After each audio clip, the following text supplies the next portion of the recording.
በባለፈው ሳምንትም እንዳየነው እምነትና ስራን አስተባብሮ ስለመያዝ ቅዱስ ያዕቆብ እያስተማረን ነው። እዚህ ክፍል ላይ ገና ቁጥር 20 ላይ ገጸ ንባቡን እንመለከትና ቨርስ ባይ ቨርስ ኮሜንታሪ ስለሆነ የምናደርገው ገጸ ንባቡን እናይና ያዕቆብ እዚህ ክፍል ላይ ምን እየተናገረ ነው የሚለውን እንመለከታለን። ገጸ ንባቡን ያዕቆብ መልእክት ምዕራፍ 2 ቁጥር 20 ላይ ኮሜንት ላይም አስቀምጡ። እያንዳንዱን ቨርስ እንትን ስል ኮሜንት ላይ እህቶች ብታስቀምጡ ያው ለማንበብ የሚፈልጉ ሰዎች ያነባሉ። እዚሁ ክፍል ላይ ቁጥር 20 ላይ ምን ይላል? አንተ ከንቱ ሰው ብሎ ነው የሚጀምረው።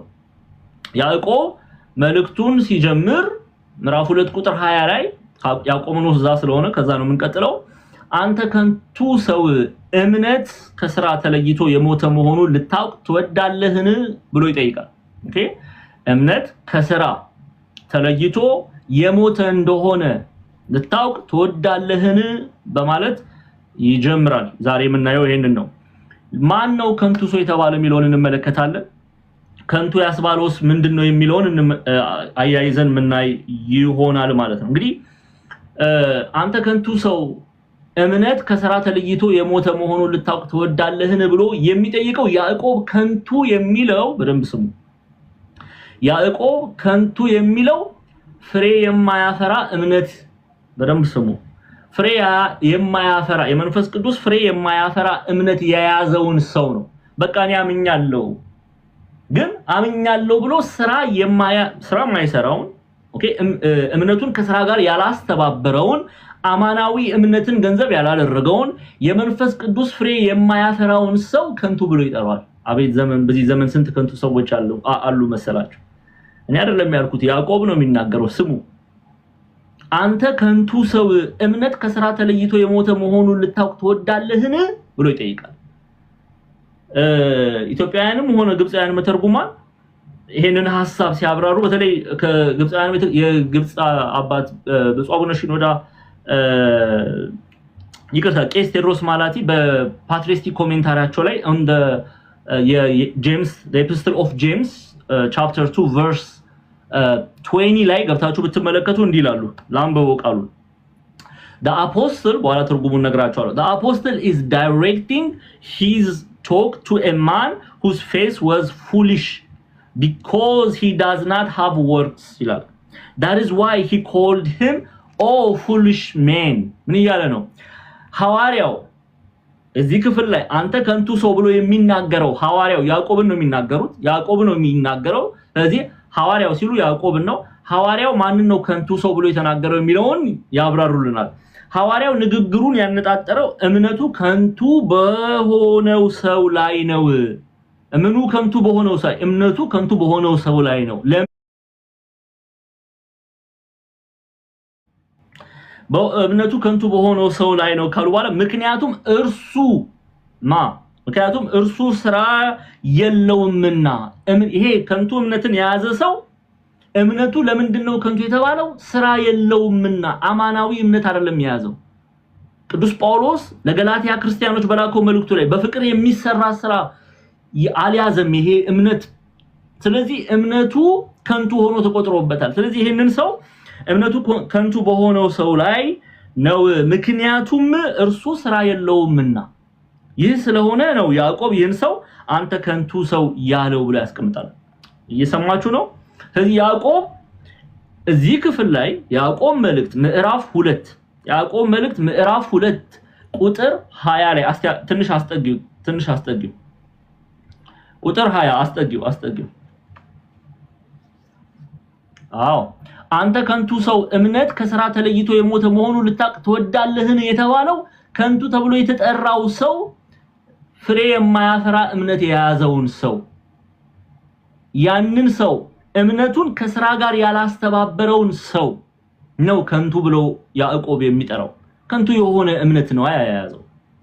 ኦኬ እግዚአብሔር አምላክ ለሚወዱት የተናገረውን የተስፋ ቃል ገንዘብ የሚያደርግበት እምነት አይደለም። ምን ብሏል ጌታችን መራችን ኢየሱስ ክርስቶስ በማቴዎስ ወንጌል ምዕራፍ 25 በማቴዎስ ወንጌል ምዕራፍ 7 ላይ እርሱ ለሚወዱት የተናገረው የተስፋ ቃል አለ። ያ የተስፋ ቃል ምንድነው? ኢትዮጵያ ሊቃውንት ደመወዝ ብለው ይጠሩታል። የቅዱስ ዮሐንስን መልእክት መሰረት አድርገው ያ የተስፋ ቃል መንግስተ ሰማያት ነው ክርስቲያኖች። ስለዚህ ይሄ ሰው እምነቱ የእግዚአብሔርን መንግስት የሚያወርሰው አይደለምና ከንቱ ተብሏል። ለምን? አማናዊ እምነት አይደለም የያዘው። እምነትን ከሥራ ጋር አላስተባበረም። ከንቱ የሆነን እምነት የያዘን ሰው አንተ ከንቱ ሰው እምነት ከሥራ ተለይቶ የሞተ መሆኑን ልታውቅ ትወዳለህን ብሎ ይጠይቃል ያዕቆብ። ኢትዮጵያውያን ሊቃውንት ቅድም ግብፃውያን የቤተክርስቲያን አባቶችን አይተናል። ቄስ ቴዎድሮስ ማላቲን አንስተን አይተናል። ሐዋርያው ንግግሩን ያነጣጠረው እምነቱ ከንቱ በሆነው ሰው ላይ ነው፣ ምክንያቱም እርሱ ሥራ የለውምና። ኦኬ፣ ይህ ስለሆነ ነው ያዕቆብ ይህን ሰው አንተ ከንቱ ሰው ያለው ብሎ ያስቀምጣሉ። ኢትዮጵያውያን ሊቃውንት በአንድምታ ትርጓሜያችን ላይ በያዕቆብ መልእክት ምዕራፍ 2 ቁጥር 20 ላይ አንተ ሰነፍ ሰው ሃይማኖት ያለ ምግባር ሥራ እንዳታሰራ ሁል ጊዜ ስትማር ስትረዳ ልትኖር ትወዳለህን ብሎ ያስቀምጣሉ አባቶቻችን። ደግመን እንየው። ኢትዮጵያውያን ሊቃውንትን ብናይ ግብፃውያን መተርጉማንን ብናይ አንድ አይነት ሐሳብ ነው ያስቀመጡት አባቶቻችን። አንተ ሰነፍ ሰው፣ ሰነፍ የተባለው ማን ነው? አንተ ሰነፍ ሰው ሃይማኖት ያለ ምግባር፣ ምን ያለ ምግባር? ሃይማኖት፣ እምነት፣ ሃይማኖት ያለ ምግባር ሥራ እንዳታሰራ ሁል ጊዜ ስትማር ስትረዳ ልትኖር ትወዳለህን? ሃይማኖትና እምነትን አስተባብረህ አንተ ያለ ያስክ ሰው ሃይማኖት ያለ ሥራ፣ እምነት ያለ ሥራ፣ በፍቅር የሚሰራ ሥራ አለ ብለናል ቅዱስ ጳውሎስ እንደነገረን። ያንን አስተባብሮ ያለያዘ ሰው አማናዊ እምነትን እንዳልያዘ ሁሌ ስትማር ልትኖር ትወዳለህን ብለው ይጠይቃሉ አበው። ምን ይሆን መልሳችን እኔና እናንተ? ዛሬ ብዙዎቻችን ይሄ አንተ ከንቱ ሰው ተብሎ የተነገረው ቃል ለኛ ተፈጻሚ ሆኗል። በእኛ ላይ በደንብ ተገልጦ እናያለን። በተለይ በዚህ ዘመን እውነትን እንነጋገር፣ በእኔም በእናንተም ላይ እናምናለን እንላለን። ኢየሱስ ክርስቶስን እናምናለን። እሱ አማናዊው መሲህ ነው። እሱ በእውነት ኢየሱስ ነው። እሱ በእውነት አዳኝ ነው። እርሱ በእውነት መሲህ ነው፣ ክርስቶስ ነው ብለን እናምናለን፣ እንመሰክራለን። ግን በስራችን ደግሞ እንክደዋለን። ቅዱስ ዮሐንስ እንዲህ አይነትን ሰው ምን ብሎ ነው የሚናገረው? አሁን ያዕቆብ ሰነፍ ይለዋል፣ ከንቱ ይለዋል። እስቲ ቅዱስ ዮሐንስ ደግሞ ይላል በአንደኛ ዮሐንስ መልእክት ምዕራፍ 2 ቁጥር 4 ላይ። እስቲ ጤና አንደኛ ዮሐንስ መልእክት ምዕራፍ 2 ቁጥር 1 ጀምረን እንመልከት። አሁን ኢትዮጵያውያን ሊቃውንት ሰነፍ ብለው ይጠሩታል፣ ያዕቆብ ከንቱ ብሎ ይጠራዋል። ይሄንን ግለሰብ፣ ይሄንን ሰው እምነትና ሥራን ያላስተባበረውን ሰው ቅዱስ ዮሐንስ ደግሞ ኦኬ፣ ወልደ ዘብዴዎስ ያዕቆብ ወንድም ቅዱስ ዮሐንስ፣ አባቱ ዘብዴዎስ ይባላል። ኢትዮጵያውያን ሊቃውንት እናቱ ማርያም ባፍሊያ ብለው ያስቀምጣሉ። እናታችን ቅድስት ድንግል ማርያምን እነሆ እናት ተብሎ የተሰጠው ቅዱስ ዮሐንስ እምነትና ሥራን ያላስተባበረውን ሰው ምን ብሎ ይጠራዋል? ስሙ። አንደኛ ዮሐንስ መልእክት ምዕራፍ 2 ከፍ አድርጊው ጤና። ኦኬ፣ ምዕራፍ 2 ከቁጥር 4 ጀምረን ይሁን፣ ከዛ ከቁጥር 4 ጀምረን እናንብበው። ቁጥር 4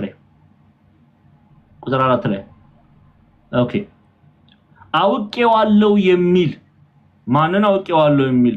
እግዚአብሔርን አውቄዋለሁ። እኔ እኮ ሳስቀድስ ሰዓታቱን ማህሌቱን ስዘምር ስሰብክ እግዚአብሔርን አውቄዋለሁ የሚል ስሙ፣ ትእዛዙን የማይጠብቅ አያችሁ አይደል? ምኑን የማይጠብቅ? እምነቱን በሥራ የማይገልጥ ትእዛዙን የማይጠብቅ ምንድነው አለ? ውሸተኛ ነው፣ እውነትም በእርሱ ውስጥ የለም ይላል። ሰነፍ ተባለ፣ ከንቱ ተባለ፣ ውሸተኛ ይሉታል ሐዋርያት እንደዚህ አይነትን ሰው። እስቲ ቁጥር ከፋል ቁጥር 3 ላይ ነው ይልኝ ጤናዬ፣ ሙሉ ሐሳቡን እንድትረዱ። ቁጥር 3 ላይ ይሄው ትእዛዙን ብንጠብቅ በዚህ እንዳወቅነው እናውቃለን። እግዚአብሔርን ማወቃችን እንኳን የሚገለጠው የእግዚአብሔርን ትእዛዝ በመጠበቅ ነው። ኦርቶዶክሳውያን ክርስቲያኖች በደንብ ስሙ። እግዚአብሔርን አውቃለሁ የሚል ሰው በአንደበቱ በቃ አውቃለሁ በማለቱ አይደለም እግዚአብሔርን ማወቁን ምን መዝነው? በምኑ ነው ምን መዝነው? እምነትን ከሥራ ጋር አስተባብሯል ወይ? ሃይማኖትን ከሥራ ጋር አስተባብሯል ወይ? ለዛ እኮ ነው አባቶቻችን ኢትዮጵያውያን ሊቃውንት ምንድነው ያሉት? አንተ ሰነፍ ሰው ሃይማኖት ያለ ምግባር ምን ያለ ምግባር? ሃይማኖት ቢሉት እምነት ነው። እምነት ቢሉት ሃይማኖት ያለ ምግባር ስራ እንዳታሰራ ሁሉ ጊዜ ስትማር ስትረዳ ልትኖር ተወዳለህን ይላል። ሁለቱን አስተባብረህ ካልያስክ ከንቱ እንደሆነ ሳታውቅ ቀርተ ነው ወይ? ሁሉ ጊዜ ይሄንን ልትማር ተወዳለህን? ሰነፍ በሰነፍ መምህር በሰነፍ ተማሪ ይመስሉታል። ይሄንን ሃይማኖት እምነት አንድ ላይ ነው። በአንድ አንቀጽ እናነባዋለን። ሃይማኖትንና ስራውን ያላስተባበረውን ሰው ሰነፍ ብለው ይጠሩታል። ቅዱስ ዮሐንስም ትእዛዙን ብንጠብቅ ቁጥር 3 ላይ ተመለሽ ጤና ፕሊዝ።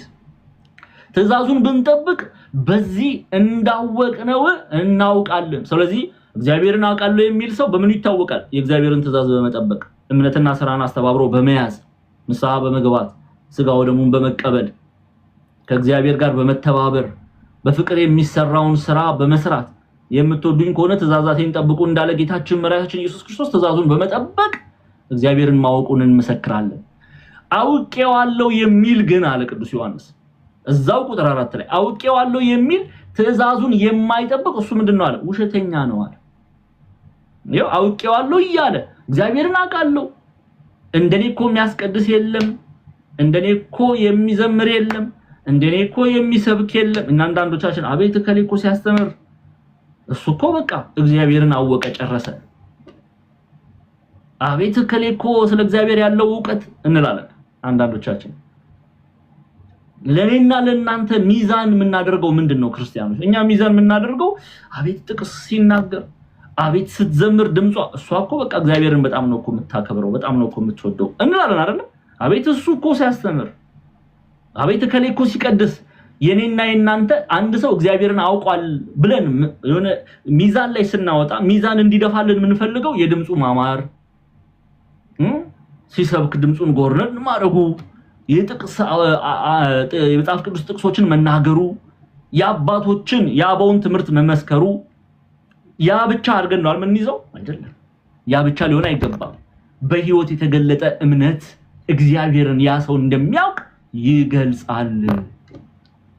እሺ እኔን ተውኝ። እኔ እንደሆነ አንድ ደካማ ወንድማችሁ ነኝ። ያዕቆብን ብንሰማ አይሻልም? እኔም እናንተ ከያዕቆብ በላይ ማን ይምከረን? ከቅዱስ ዮሐንስ በላይ ማን ይምከረን? እስቲ ወደ ቅዱስ ጳውሎስ እንሂድ። ገላትያ ምዕራፍ 6ን ክፈችልኝ ጤናዬ። ገላትያ ምዕራፍ 5 ቁጥር 6 ሶሪ ገላትያ ምዕራፍ 5 ቁጥር 6 ገላትያ ምዕራፍ 5 ቁጥር 6 ላይ ቅዱስ ጳውሎስ ደግሞ ምን እንደሚነግረን እንመልከት።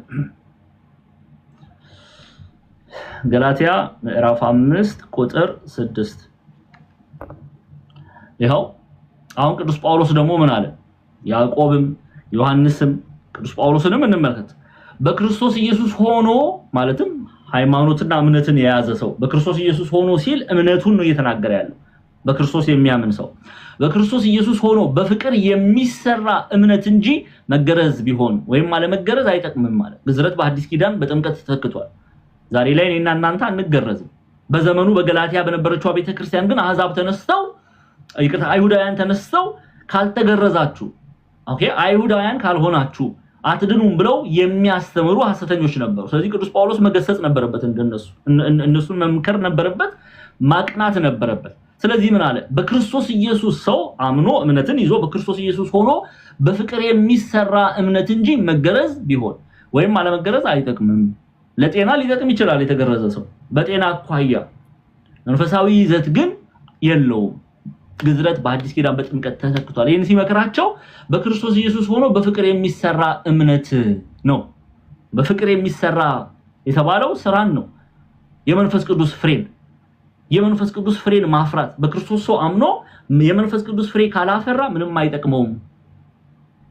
ማመኑ ብቻ አምናለሁ ማለቱ ብቻ ምንም አይጠቅመውም። ቅዱስ ጳውሎስ በእምነት ይዳናል ወይ ብሏል? አዎ ብሏል። በእምነት ግን ሲል ቅዱስ ጳውሎስ አማናዊ እምነትን እየተናገረ ነው። እምነትና ስራን አስተባብሮ መያዝን ቅዱስ ጳውሎስ ሰብኮልናል። እስቲ ገላትያ መልእክትን እንመልከት። አሁን ችግር የሆነው አንድ ጥቅስ ብቻ አይደለም መጽሐፍ ቅዱስ ሮሜ ብቻ አይደለም መጽሐፍ ቅዱስ ገላትያ መጽሐፍ ቅዱስ ነው የሐዋርያት ሥራ መጽሐፍ ቅዱስ ነው የወንጌል መጽሐፍ ቅዱስ ነው መልእክታት መጽሐፍ ቅዱስ ናቸው የቅዱስ ጳውሎስ 14 መልእክት ነው አንድ ሮሜም ብቻ አይደለም ሮሜም ላይ ቢሆን በእምነት ድናችኋል ቢል ፍሬ ያለውን እምነት ነው ጳውሎስ እየተናገረ ያለው እንዴት የቅዱስ ጳውሎስ እምነት በእምነት ድናችኋል ብሎ የሚናገረው ቃል እንዴት ከገላትያ ምዕራፍ 5 ጋር ሊጣላ ይችላል ራሱ ቅዱስ ጳውሎስ ነው ሁለቱንም መልእክታት ያዘጋጀው ኦኬ እስቲ ገላትያ ምዕራፍ 5ን ክፈችልኝ ምዕራፍ 5 ቁጥር 19 ጀምሮ አስቀድሞ በክርስቶስ ኢየሱስ ሆኖ በፍቅር የሚሰራ እምነት እንደሚጠቅመን ይነገረናል ከዚህ ውጪ የሆነ ግን እምነትን ብቻ ይዞ መመላለስ ከንቱ እንደሆነ ያዕቆብም ነግሮናል ዮሐንስ ደግሞ ሐሰተኛ ነው ይሄ ሰው ብሎ መስክሮልናል እስቲ ደግሞ ተመልከቱ አሁን እዛው የገላትያ መልእክቱ ላይ እንዴ ገላትያ ዛሬ ላይ ቱርክ ናት እዛው በዛ በገላትያ ላሉ ክርስቲያኖች ሲነግራቸው የሥጋ ሥራም የተገለጠ ነው ብሎ ያስቀምጣል የሥጋ ሥራ የሚለው ኃጢአትን ነው በደልን ነው የሥጋ ሥራም የተገለጠ ነው እርሱም ዝሙት ርኩሰት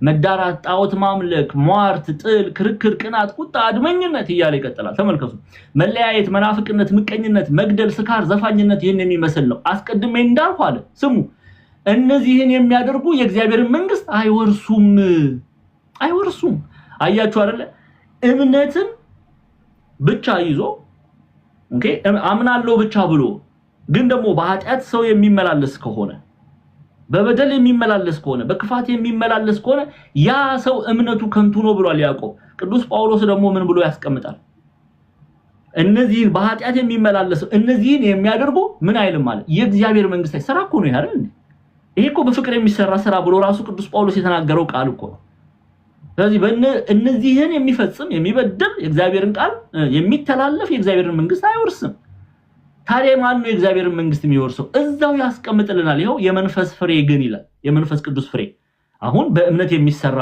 በፍቅር የሚሰራ ስራ ተመልከቱ የመንፈስ ፍሬ ግን ፍቅር ደስታ ሰላም ትዕግስት ቸርነት በጎነት እምነት የዋሃት ራስን መግዛት እነዚህ ያሉትን የሚከለክል ህግ የለም ካለ በኋላ ይሄው ተመልከቱ ቁጥር 24 ላይ ሃይላይት አድርጊልኝ የክርስቶስ ኢየሱስ የሆኑት ስጋን ከክፉ መሻቱና ከምኞቱ ጋር ሰቀሉ አለ በቃ ኃጢያትን የተው ናቸው አያችሁ ስጋን ከክፉ መሻቱና ከምኞቱ ጋር ሰቀሉ ክፉ መሻት ምኞት የተባለ ኃጢያት ነው ስለዚህ ያንን የተው ያንን የሰቀሉ መስቀል ማለት በቃ እኔ ለክርስቶስ ነው ምኖረው ሞቻለሁ በዚህ ስጋዬ ክርስቶስ ነው የሚከብረው የሚሉ ኃጢያትን የተው በደልን ርኩሰትን የለዩ የመንፈስ ቅዱስ ፍሬን የሚያፈሩ አምነው በፍቅር የሚሰራን ስራ የሚያደርጉ እነርሱ የእግዚአብሔር መንግስት ይወርሳሉ እንዲያውም ፈርዘር ሄደና ቅዱስ ጳውሎስ ምንድነው ያለው የክርስቶስ ኢየሱስ የሆኑት እነዚህ ናቸው ይያለ ይናገራል አያችሁ አይደለ የክርስቶስ ኢየሱስ የሆኑት እነዚህ ናቸው ለዚህ ነው በያዕቆብ መልእክቱ ምዕራፍ 2 ቁጥር 20 ላይ ተመለሽልኝ ጤናዬ ያዕቆብ መልእክቱ ምዕራፍ 2 ቁጥር 20 ላይ አንተ ከንቱ ሰው እምነት ከሥራ ተለይቶ የሞተ መሆኑን ልታውቅ ተወዳለህን የሚለው ኢትዮጵያ ሊቃውንት ምን አሉ ሥራ አያሰራም ወይም ደግሞ አንተ ከንቱ ሰው እምነትህን ብቻ ይዘህ ያለ መንፈስ ቅዱስ ፍሬ በፍቅር የሚሰራን ሥራ ትተህ እምነትህን ብቻ ይዘህ ብትመላለስ እግዚአብሔር ለሚወዱት የተናገረው የተስፋ ቃል ባንተ ላይ ተፈጻሚ አይሆንም ይላል ይሄ ተስፋ ቃል ምንድነው ይሄ ተስፋ ቃል ምንድነው ደጋግመን አይተነዋል አስተዋይ ካለ ያስተውላል የተስፋ ቃል የተባለው ወይም ደግሞ ደሞዝ ይያለ ይጠራዋል ቅዱስ ዮሐንስ በሁለተኛ ዮሐንስ መልእክት ምዕራፍ 1 ቁጥር 8 ላይ ከፈችልኝ አንዴ ጤናዬ ሁለተኛ ዮሐንስ መልእክት ምዕራፍ 1 ቁጥር 8 ላይ ደሞዝ ይለዋል ደሞዝ የተባለ ይሄ እግዚአብሔር አምላክ ለሚወዱት የተናገረው የተስፋ ቃል ኑ የአባቴ ብሩካን ዓለም ከተፈጠረ ጊዜ ጀምሮ የተዘጋጀላችሁን የእግዚአብሔር መንግስት ውረሱ ብሎ እግዚአብሔር አምላክ ኢየሱስ ክርስቶስ የሚፈርድላቸው ለጻድቃን የሚናገርላቸው ቃል ነው ይሄው ሙሉ ደሞዝን እንድትቀበሉ እንጂ የሰራችሁት እንዳታጠፉ ለራሳችሁ ተጠንቀቁ ይላል ቅዱስ ዮሐንስ ደግሞ ደሞዝ ብሎ ይጠራዋል የሰራ ሰው ደሞዝ ይከፈለዋል ያልሰራ ሰው ደሞዝ ይከፈለዋል እንዴ እንደዚህ አይነት መስሪያ ቤት ካለ እስቲ አሳውቁ ያልሰራ ሰው ደሞዝ ይከፈለዋል በቃ ዝም ብሎ ገብቶ ቁጭ ብሎ ሶፋው ላይ ወንበሩ ላይ ሽክርክር ብሎ ወጥቶ ቢሄድ ደሞዝ ያገኛል እንዴ? ያሰው አያገኝም አይደል እንዴ? አሚን እንደው የሚሰጥ ከሆነ ሌላ ችግር ነው ማለት ነው። ይሄ ነገር እንደው አድራሻ ምናምን ካሉ እስቲ ጠቆም አድርጉልኛው እንዴ። ደሞዝ ብሎ ይጠራዋል ቅዱስ ዮሐንስ ደሞዝ ብሎ ይጠራዋል። ምን ነው ደሞዝ? በክርስቶስ ኢየሱስ አምነን የመንፈስ ቅዱስ ፍሬን ስናፈራ እግዚአብሔር የሚከፍለን ደሞዝ። ይሄ ደሞዝ የተባለ የድል አክሊል፣ ክብር፣ መንግስተ ሰማያት እግዚአብሔር ለሚወዱት ያዘጋጀውን ያንን የተስፋ ቃል ይናገርልናል፣ ይፈርድልናል ማለት ነው። ይሄንን ድምጽ ግን የሚሰሙት አሁንም በደንብ ስሙ፣ እምነትና ስራን አስተባብረው የያዙ ናቸው። በትንሳኤ ልቦና ያለፉ በትንሳኤ ዘጉባኤ ይሄንን ቃል ይሰማሉ። እግዚአብሔርን መስለው የተመላለሱ በትንሳኤ ዘጉባኤ ጌታችን መራችን ኢየሱስ ክርስቶስ ለፍርድ በሚመጣበት ጊዜ ይሄንን ቃል ይሰማሉ። ለዛ ነው ያዕቆብ ከንቱ ነው የሚለው፣ እምነትና ስራን ያላስተባበረ ሰው እምነቱ ከንቱ ነው ይለናል። እሺ እንቀጥል። ቁጥር 21 ላይ ወደ ያዕቆብ እንመለስ። ጤና ያዕቆብ መልእክት ቶሎ በይ። እሺ አባታችን አብርሃም ብሎ ይጀምራል። አባታችን አብርሃም። አሁን ስለ አብርሃም እናያለን። ስለ አብርሃም ብቻ አይደለም፣ ስለ ረዓብ እናያለን። ሁለት አብርሃምን ያነሳል። የእምነት አባት ነው አባታችን አብርሃም። ስለ አብርሃም እምነትና ስራን ማስተባበሩን ይነግረናል ያዕቆብ። ከዛ ደግሞ ስለ ረዓብም ደግሞ ይነግረናል። ረዓብ ታላቅ የእምነት ሴት ናት። ስለሷም ያነሳል። ለምንድነው ሁለቱን ክፍል የሚያነሳው? ያዕቆብ ከብሉይ ኪዳን አባታችን አብርሃምንና ረዓብን ያነሳል። በእምነት የተመሰከረላቸው በእምነት የዳኑ ሰዎች ናቸው። እምነትን ከስራ ጋር በማስተባበር በእምነት ብቻ ግን አይደለም። በደንብ ሰው እናየዋለን። በደንብ የረዓብንም እናያለን፣ አብርሃምንም እናያለን። እምነትና ስራን አስተባብረው መያዛቸውን ይነግረናል። አባታችን አብርሃም ልጁን ይስሐቅን በመሰዊያ ባቀረበ ጊዜ በስራው የጸደቀ አልነበረምን ብሎ ይጀምራል ቅዱስ ያዕቆብ። አባታችን አብርሃም እስቲ እንመለከታለን። ዘፍጥረት ምዕራፍ 22ን ታሪኩን የምናየው ዘፍጥረት ምዕራፍ 22 ላይ ነው። አባታችን አብርሃም ልጁን ይስሐቅን በመሰዊያ ባቀረበ ጊዜ በስራ የጸደቀ አልነበረምን ብሎ ያነሳል። እስቲ እንዴት እንየው? የዘፍጥረት መጽሐፍን እንመልከት። እዛ ላይ ትንሽ ጊዜ እናጥፋ። ኦሪት ዘፍጥረት ምዕራፍ 22 ቁጥር 1 እና 2ን መጀመሪያ አስቀድመን እንይ። እምነቱ የተረጋገጠው የአብርሃም እምነት የተረጋገጠው በስራው ነው። እግዚአብሔር አምላክ ምን ይላል? ፈተነው ይላል። እስቲ ምን ያህል አብርሃም እግዚአብሔርን እንደሚወድ እንዲህ ባለ ቃል ተጽፎ እናነባለን። ቁጥር 1 እና 2 ላይ ተመልከቱ። ከነዚህም ነገሮች በኋላ ይስሐቅን ከሰጠው በኋላ እግዚአብሔር አምላክ አብርሃምን ምን አለው? ከነዚህም ነገሮች በኋላ እግዚአብሔር አብርሃምን ፈተነው ይላል። ኦኬ።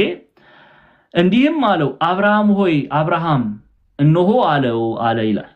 ኦኬ። አሁን አብርሃም እግዚአብሔር አምላክ አብርሃም አባታችን አብርሃም ለእግዚአብሔር ያለውን ፍቅር እኔና እናንተንም ሊያስተምረን ስለወደደ የሚወደውን ይስሐቅን እንዲሰዋለት ሲጠይቀው እናያለን። አሁን እሺ ወንድማችን ጳላድ መጥቷል። አንድ ሰው ብቻ ለወንድማችን ጳላድ ቦታ እንልቀቅ። እሺ አንድ ሰው ገስት ላይ ላስገባሽ። ጳላድ መምህራን ሲመጡ ወንድሞች አራ አንድ ሰው መቼ ይሆን የሚያልፍለት? ጭራሽ 3 አደረጋችሁት። ይመቻችሁ። ምንም ማለት ምንም አይደለም። እሺ ምንም አይደለም። አረ አንድ ነው እኮ ያልኩት አንድ ሰው። ኤኒዌይስ እንቀጥል። እሺ ከነዚህም ነገሮች በኋላ እግዚአብሔር አብርሃምን ፈተነው፣ እንዲህም አለው፣ አብርሃም ሆይ እነሆ አለ ይላል። ቁጥር 2 ላይ ነው የምትወደውን አንድ ልጅህን ይስሐቅን። ኦኬ የምትወደውን አንድ ልጅህን፣ ያው በረከቱ የሚመጣው በይስሐቅ ስለሆነ ነው። እሺ ኤኒዌይስ ከሃጋር አባታችን አብርሃም ከሃጋር ኢሽማኤልን ወልዷል። ግን እዚህ ጋር እየተናገርን ያለ ነው እግዚአብሔር የሰጠው አንድያ ልጁን ይስሐቅን ነው። የምትወደውን አንድ ልጅህን ይስሐቅን ይዘህ ወደ ሞሪያ ምድር ሂድ፣ እኔም በምነግርህ በአንድ ተራራ ላይ በዚያ መስዋዕት አድርገህ ሰዋው አለው። አሁን እግዚአብሔር አብርሃምን ይህንን ጥያቄ ያቀረበው እግዚአብሔር አምላክ ለአብርሃም ምን ያህል አብርሃም እግዚአብሔርን እንደሚወድ ለማወቅ ነው። አብርሃም ግን ምን አለ? ያው ታሪኩን ታውቁታላችሁ። ሰዓታችን ለመጠበቅ ቁጥር 15 እና 18 ላይ አብርሃም የሚወደውን ይስሐቅን ለመሰዋት ወሰደ። የእግዚአብሔርን ቃል ጠበቀ፣ ታዘዘ፣ ለእግዚአብሔር ታዘዘ። የሚወደውን ልጁን ይስሐቅን እስከ መሰዋት ድረስ እሺ አለ። አሁን ከእግዚአብሔር የተላከው መልአክ ወይም የእግዚአብሔር መልአክ ይላል ቃሉ ቁጥር 15 ላይ ነው ይልኝ ምን እንደሚል ስሙ። ከቁጥር 15 ጀምረን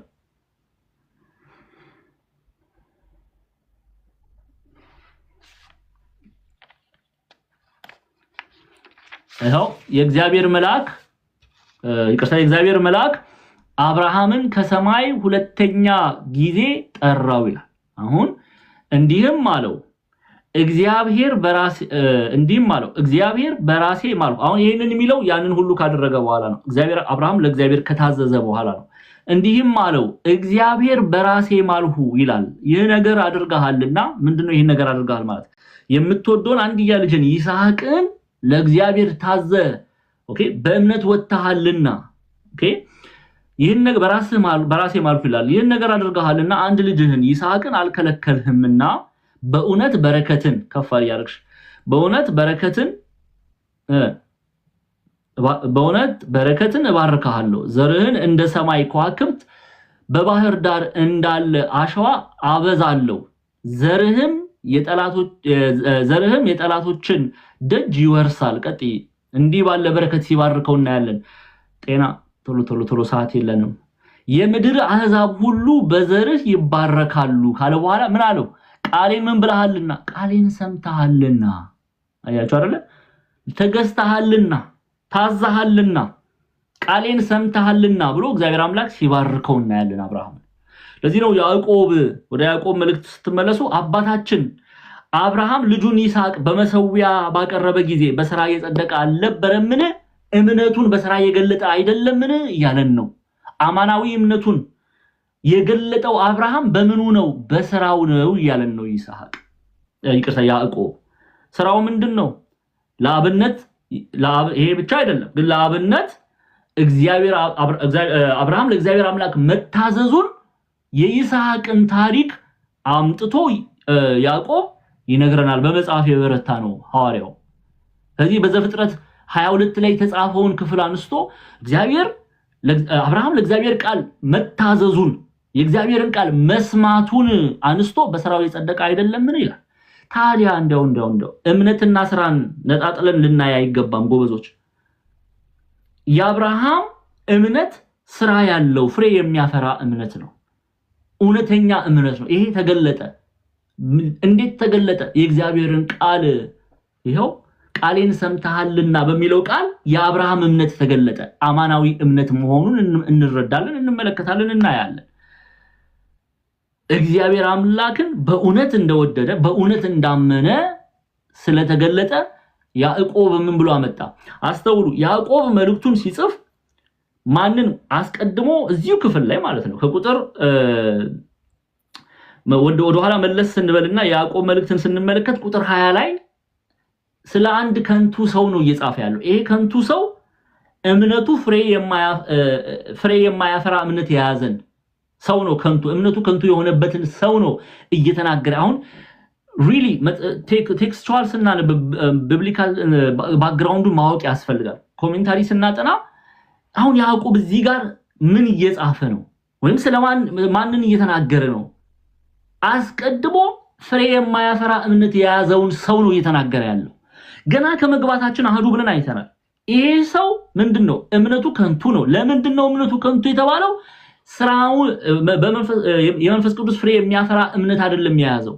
ኦኬ እምነትና ስራን ያስተባበረ ሰው አይደለም። ስለዚህ ያዕቆብ ይሄንን ሰው እየገሰጸ እንዲህ የሚለውን ሰው እየገሰጸ እምነት አያስፈልገኝም አንዴ አምኛለሁ ብሎ የሚመላለሰውን ሰው በኃጢአት በበደል የሚመላለሰውን ሰው ፍሬ የማያፈራውን ሰው እየገሰጸ ያን ሰው ለማስተማር አብርሃምን ያነሳል። ጎበዝ። ለምንድነው አብርሃምን የሚያነሳው? የዛን ሰው ሐሳብ ለመደገፍ ነው እንዴ አብርሃምን የሚያነሳው ያዕቆብ? አይደለም። አብርሃም እምነቱ የገለጠው በስራ ነውና አብርሃም እምነቱን የገለጠው በምንድነው? በስራ ነውና ያንን ሰው ለመግሰጽ ያንን ሰው ለመምከር ያንን ሰው ከንቱ የተባለውን ሰው ለማቅናት ምን ያደርጋል ያዕቆብ ምን ያደርጋል አብርሃምን ያነሳል ለዚህ ነው አብርሃም የእግዚአብሔርን ቃል በመስማቱ የሚወደውን አንድያ ልጁን ኦኬ ከእግዚአብሔር የተቀበለው አንድያ ልጁን የሚባረክበትን እኔና እናንተ የተባረክንበትን አንድያ ልጁን ይስሐቅን ሰዋልኝ አለው አብርሃም ግን ከስጋና ከደም ጋር አልተማከረም እንደ ቅዱስ ጳውሎስ የእግዚአብሔርን ቃል ሰማ ወጣ በእምነት ወጣ ለዚህ ነው ያዕቆብ አባታችን አብርሃም ልጁን ይስሐቅን በመሰዊያ ባቀረበ ጊዜ በሥራ የጸደቀ አልነበረምን ይላል በሥራ የጸደቀ አልነበረምን ሲል ግን ከእምነት ተለይቶ ማለት አይደለም ከእምነት ተለይቶ አይደለም ሁለቱን አስተባብሮ ያዘ አይደለምን እምነትና ስራውን ነው እየተናገረ ያለው እቺናት ኦርቶዶክስ ተዋሕዶ ቤተክርስቲያን እምነትና ስራን አስተባብረን እንድንይዝ ነው ያዕቆብ ይሄንን የሚመክረን የሚገርማችሁ እዛው ብዙ ሩቅ መሄድ አይተበቅብን እዛው ቁጥር 22 ላይ ጤና ይከፈችልኝ ያዕቆብ ምዕራፍ 2 ቁጥር 22 ቶሎ እያልሽ እሺ ጤና ደራሽን ብዙ ጠላቶች አሉን ድርግም እንዳያደርጉብን ቁጥር 22 ላይ ነው ይልኝ ቶሎ በይ ቁጥር 22 እዚሁ ክፍል ላይ ምን እንደሚል ተመልከቱ ያዕቆብ ሩቅ መሄድ አያስፈልግም እዛው ቁጥር 21 ላይ ያለውን ሐሳብ እዛው ያስቀምጠዋል ይሄው ቁጥር 22 እምነት ከፍ አድርጊ ትንሽ ቁጥር 22 ላይ ነው ማነበው ቁጥር 21ን ያንን ካስረዳ በኋላ ቁጥር 22 ላይ እምነት ከስራው ጋር አብሮ ያደርግ እንደነበረ ይሄው በስራም እምነት እንደተፈጸመ ትመለከታለህን ይላል አያችሁ አይደል አሁን አብርሃም አመነ ጽድቅ ሆኖ ተቆጠረለት የአብርሃም ስራ ጽድቅ ሆኖ ተቆጠረለት ቢል ያዕቆብ ሁለቱንም ኦኬ ቫይስ ቨርሳ ብንጠቀም እምነት ይው አብርሃም ያለ እምነት ስሙ በደም አብርሃም ያለ እምነት ጽድቅ ቢሰራ በእግዚአብሔር ላይ እምነት ሳይኖረው ጽድቅ ቢሰራ ጸደቀ ተብሎ አይገለጥም እንዲሁም ደግሞ ቫይስ ቨርሳ እንጠቀመው ያለ ስራ እምነቱን ብቻ ይዞ ቢሄድ ኦኬ የእግዚአብሔር ወዳጅ አይባልም የእግዚአብሔር ወዳጅ እኮ ያስባለው እግዚአብሔርን መስሎ ስለተመላለሰ ነው ለዚህ ነው ራሱ ያዕቆብ ነገ እኔና እናንተ ሌላ ዓለም ውስጥ እንዳንገባ ስለ አብርሃም እምነት ሲናገር ምን አለ እምነት ከሥራው ጋር አብርሃም እምነትን ከሥራ ጋር አብሮ ያደርግ እንደነበረ በስራም እምነት እንደተፈጸመ ትመለከታለህ ምን ማለት ነው እምነቱን የገለጠው ግብሩ ነው አይ እንደው ዲያቆን ዛማኑኤል አንተ እንደው ዝም ብለህ ነው እኛ ያዕቆብም ቢል አንሰማም አብርሃምም ቢናገር አንሰማም ካልን ደግሞ ጌታችን መራችን ኢየሱስ ክርስቶስ ስለ አብርሃም እምነት በስራው መገለጡን መስክሮልናል የት ላይ ዮሐንስ ወንጌል ምዕራፍ 8ን እንመልከት እሺ ዮሐንስ ወንጌል ምዕራፍ 8ን ሙሉ ሐሳቡን ብናየው ደስ ይለኛል ግን ከቁጥር 30 አንዴ ከቁጥር 30 ጀምረን ሐሳቡን እንየው ዮሐንስ ወንጌል ክፈችልኝ ጤና ምዕራፍ 8 ከቁጥር 44 ጀምረን እናንተ ሙሉን ብታነቡት ደስ ይለኛል አንባቢ የለም እንጂ ዘንድሮ እኛኮ ስለማናነብ ነው ይሄ ቲክቶክ ጉድ ሰራን እኮ ቲክቶክ አጫጭር ነገር ብቻ ነው የምንሰማው በቃ ሁሉ ነገር አጫጭር ነው ሙሉ የሆነ ነገር ይዘን አንመላለስም ይሁን እሺ ከቁጥር 44 ላይ ጌታችን መራችን ኢየሱስ ክርስቶስ ሲያስተምር ክፉ አይሁዳውያን እየተመላለሱ ትምህርቱን ላለማድመጥ አባታችን አብርሃም ነው አንተ ማን ነህ እያሉ ይጠይቁታል ለነሱ የመለሰውን መልስ ነው የምንመለከተው ስሙ ቁጥር 44 ጀምሬ ላንብበው እናንተ ቁጥር 42 ላይ ነው ኢየሱስም አላቸው ብሎ ይጀምራል ቁጥር 42 ኢየሱስም አላቸው እግዚአብሔርስ አባታችሁ ከሆነ በወደዳችሁኝ ነበር ምክንያቱም እነሱ አባታችን እግዚአብሔር ነው አባታችን አብርሃም ነው እያሉ የብሉይ ኪዳን አባቶችን ያነሳሉ እርሱ ግን ምን አላቸው ኢየሱስም አላቸው ይላል ለስም አጠራሩ ክብር ምስጋና ይግባው እግዚአብሔርስ አባታችሁ ከሆነ ማን አባታችሁ ከሆነ እግዚአብሔር አባታችሁ ከሆነ በወደዳችሁኝ ነበር እኔ ከእግዚአብሔር ወጥቼ መጥቻለሁና እርሱ ላከኝ እንጂ ከራሴ አልመጣሁምና አለ እሺ ንግግሬን ከከፍ ያልሻው ንግግሬን የማታስተውሉ ስለምንድን ነው ቃሌን ልትሰሙ ስለማትችሉ ነው ካለ በኋላ እናንተ ከአባታችሁ ከዲያብሎስ ናችሁ አለ። አሁን ተመልከቱ እስቲ መልሱልኝ። ከዲያብሎስ የሆነ ሰው ጸደቀ ተብሎ ይገለጣል እንዴ? ከዲያብሎስ የሆነ ሰው ዳነ ተብሎ ይነገራል እንዴ? አባቱ ዲያብሎስ የሆነለት ሰው እሱ ጸድቋል እንላለን አንልም። ግን ምን አለ? በግብር እነሱ የመሰሉት አብርሃምን ሳይሆን ዲያብሎስን ስለሆነ እናንተ ከአባታችሁ ከዲያብሎስ ናችሁ አለ። ጉድ! እነሱ እኮ እኛ አምነናል እኮ ጭራሽ እኮ የእምነት አባቶችና አብርሃምን እያነሱ እነሱ አባቶቻችን ናቸው ብለው የሚኮፈሱ ሰዎች ናቸው።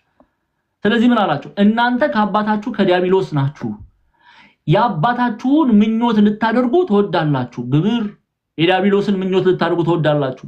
ዲያብሎስ ምኞቱ ምንድነው? መግደል። ዲያብሎስ ምኞቱ ምንድነው? ማጥፋት። የዲያብሎስ ምኞት ምንድነው? መዋሸት። የዲያብሎስ ምኞት ምንድነው? መሳደብ አይደለ? ስለዚህ ምን አለ? የአባታችሁን ምኞት ልታደርጉ ትወዳላችሁ ካላቸው በኋላ እርሱ ከመጀመሪያ ነፍሰ ገዳይ ነበረ። ዲያብሎስ ነፍሰ ገዳይ ነበረ። እውነትም በእርሱ ስለሌለ በእውነትም አልቆመም። ሐሰትን ሲናገር ከራሱ ይናገራል። ስለዚህ ሐሰተኛ የሐሰትም አባት ነውና።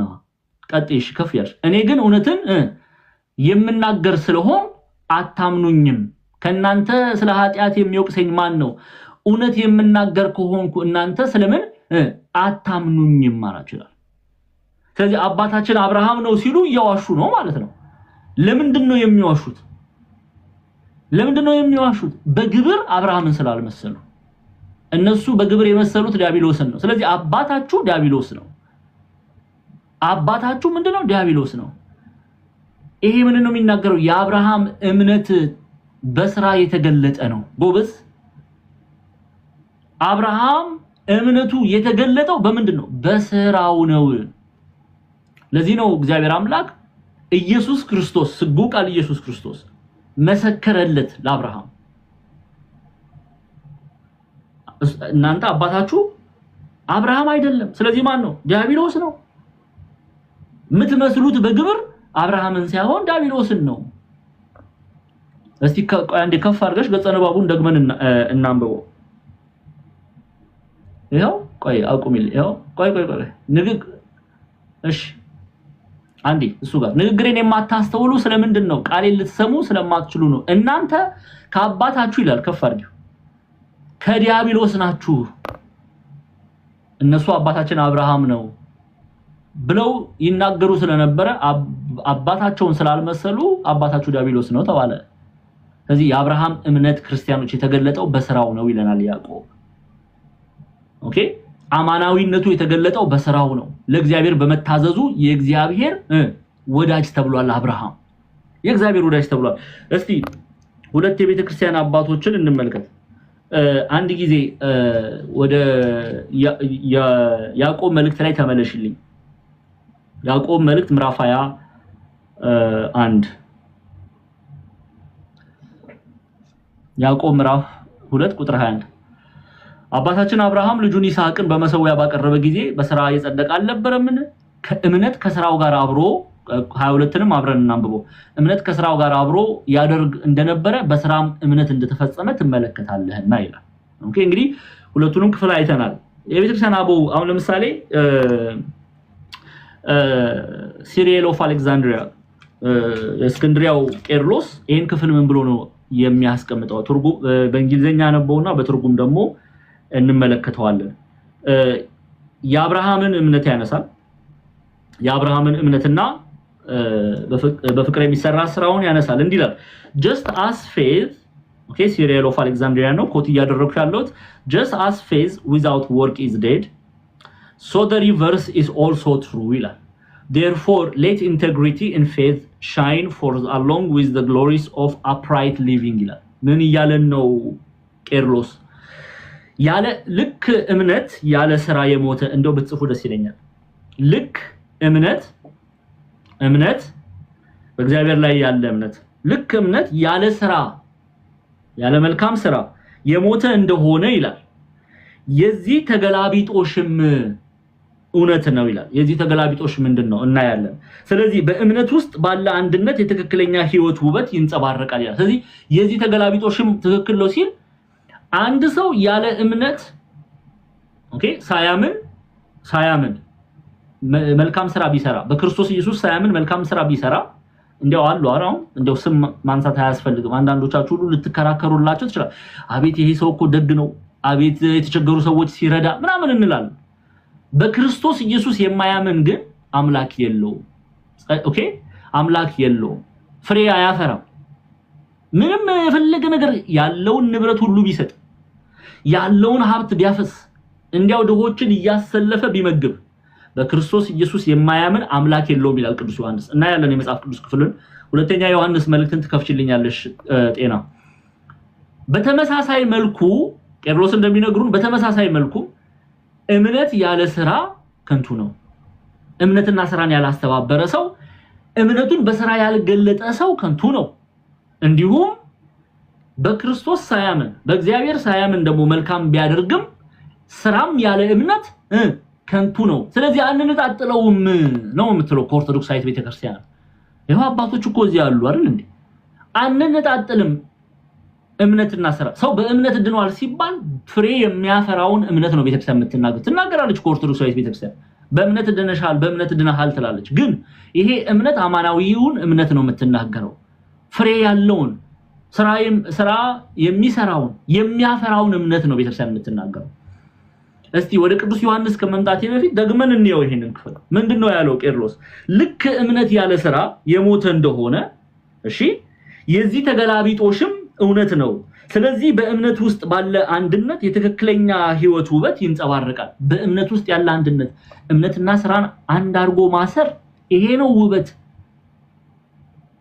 ቄርሎስ እኮ ከየትም አምጥቶ አልተናገረም እስክንድሪያው ቄርሎስ ከየትም አምጥቶ አልተናገረው እየተናገረ ያለው የቅዱስ ጳውሎስን ቃል ነው ጎበዝ የሚጠቅመው በክርስቶስ ሆኖ በፍቅር የሚሰራ ስራ ያለውን የቅዱስ ጳውሎስን ቃል ነው እየደገመልን ያለው ግልጽ ነው አይደል ምንም እኮ የሚያጣላ ነገር የለም እስቲ እሺ ወደ መልእክት እንመለስ መጽሐፍ ቅዱሳዊ ነው መልእክቱ ጥቅስ እንጥቀስ እሺ ወደ ሁለተኛ ዮሐንስ መልእክት እንመለስ ጤና ሁለተኛ ዮሐንስ መልእክት ምዕራፍ 1 ጋር ነው እስቲ ቁጥር 9 ላይ ነው ሁለተኛ ዮሐንስ መልእክት ከቁጥር 7 ጀምረን ይሁን እሺ ያው ቁጥር 9 ላይ እሱን እናየውና ሁሉን ሐሳብ እናየዋለን እንግዲህ ለሚወጣ ሁሉ አለ በክርስቶስ ትምህርት ለማይኖር ሰው ማን ሁሉንም ሰው ነው በአራቱ የምድር ማዕዘናት ያሉትን ሰዎች ነው የሚናገረው ለሚወጣ ሁሉ በክርስቶስ ትምህርት ለማይኖር ሰው አምላክ የለውም ማለት ምንድን እናርግሽኛ እከሌ እኮ በጣም ደግ ነው እንዴው ታዲያ ዲያቆን ዛማኑኤል እከሌ እንደዛ ሁሉ ብር እያፈሰሰ እሱ እኮ በቃ ያለውን ንብረቱን ሁሉ እንደዛ እያፈሰሰ እንዴው አይጸድቅም ይያልክ ነው እኔ አላለም ዮሐንስ ይናገራል እኔ የምናገረው የዮሐንስን ቃል ነው የኔ እምነት የቅዱስ ዮሐንስ እምነት ነው ለሚወጣ ሁሉ በክርስቶስ ትምህርት ለማይኖር ሰው አምላክ የለውም አለቀ በክርስቶስ የማያምን ሰው ምንም ታዋቂ ሊሆን ይችላል ማንንም ሰው ሊያጨበጭብለት ይችላል በክርስቶስ የማያምን ሰው አምላክ የለውም አራት ነጥብ ግልጽ ነው ቁጭ አርጎልናል ቅዱስ ዮሐንስ መጀመሪያ ሰው ማመን አለበት በማን ነው የሚያምነው በክርስቶስ ሰው በክርስቶስ ሳያምን ሊድን አይችልም አራት ነጥብ ሚስጥራት ሁሉ አይፈጸሙለትም እንደ ቤተክርስቲያናችን እኮ ኦርቶዶክሳዊት ቤተክርስቲያን እንደው ውብናት ተመልከቱ በቅዳሴ ሥርዓት እንደው ካላስተዋላችሁ በቅዳሴ ሥርዓት ላይ ዲያቆኑ ምንድነው የሚለው ጻውኑ ክርስቲያን ይላል ሚስጥር ከመገለጡ በፊት ለምን የክርስቲያን ታናናሾች ገና በትምህርት ላይ ያሉ ገና ያልተጠመቁ ሚስጥርን እንዲያዩ እንኳን አትፈቅድም ቤተክርስቲያን እንኳን አትፈቅድም ሚስጥረ ቁርባንን እንዲያዩ አትፈቅድም ለምን ገና አላመኑማ የክርስቲያን ታናናሾች ትላቸዋለች ለዛ ነው ዲያቆኑ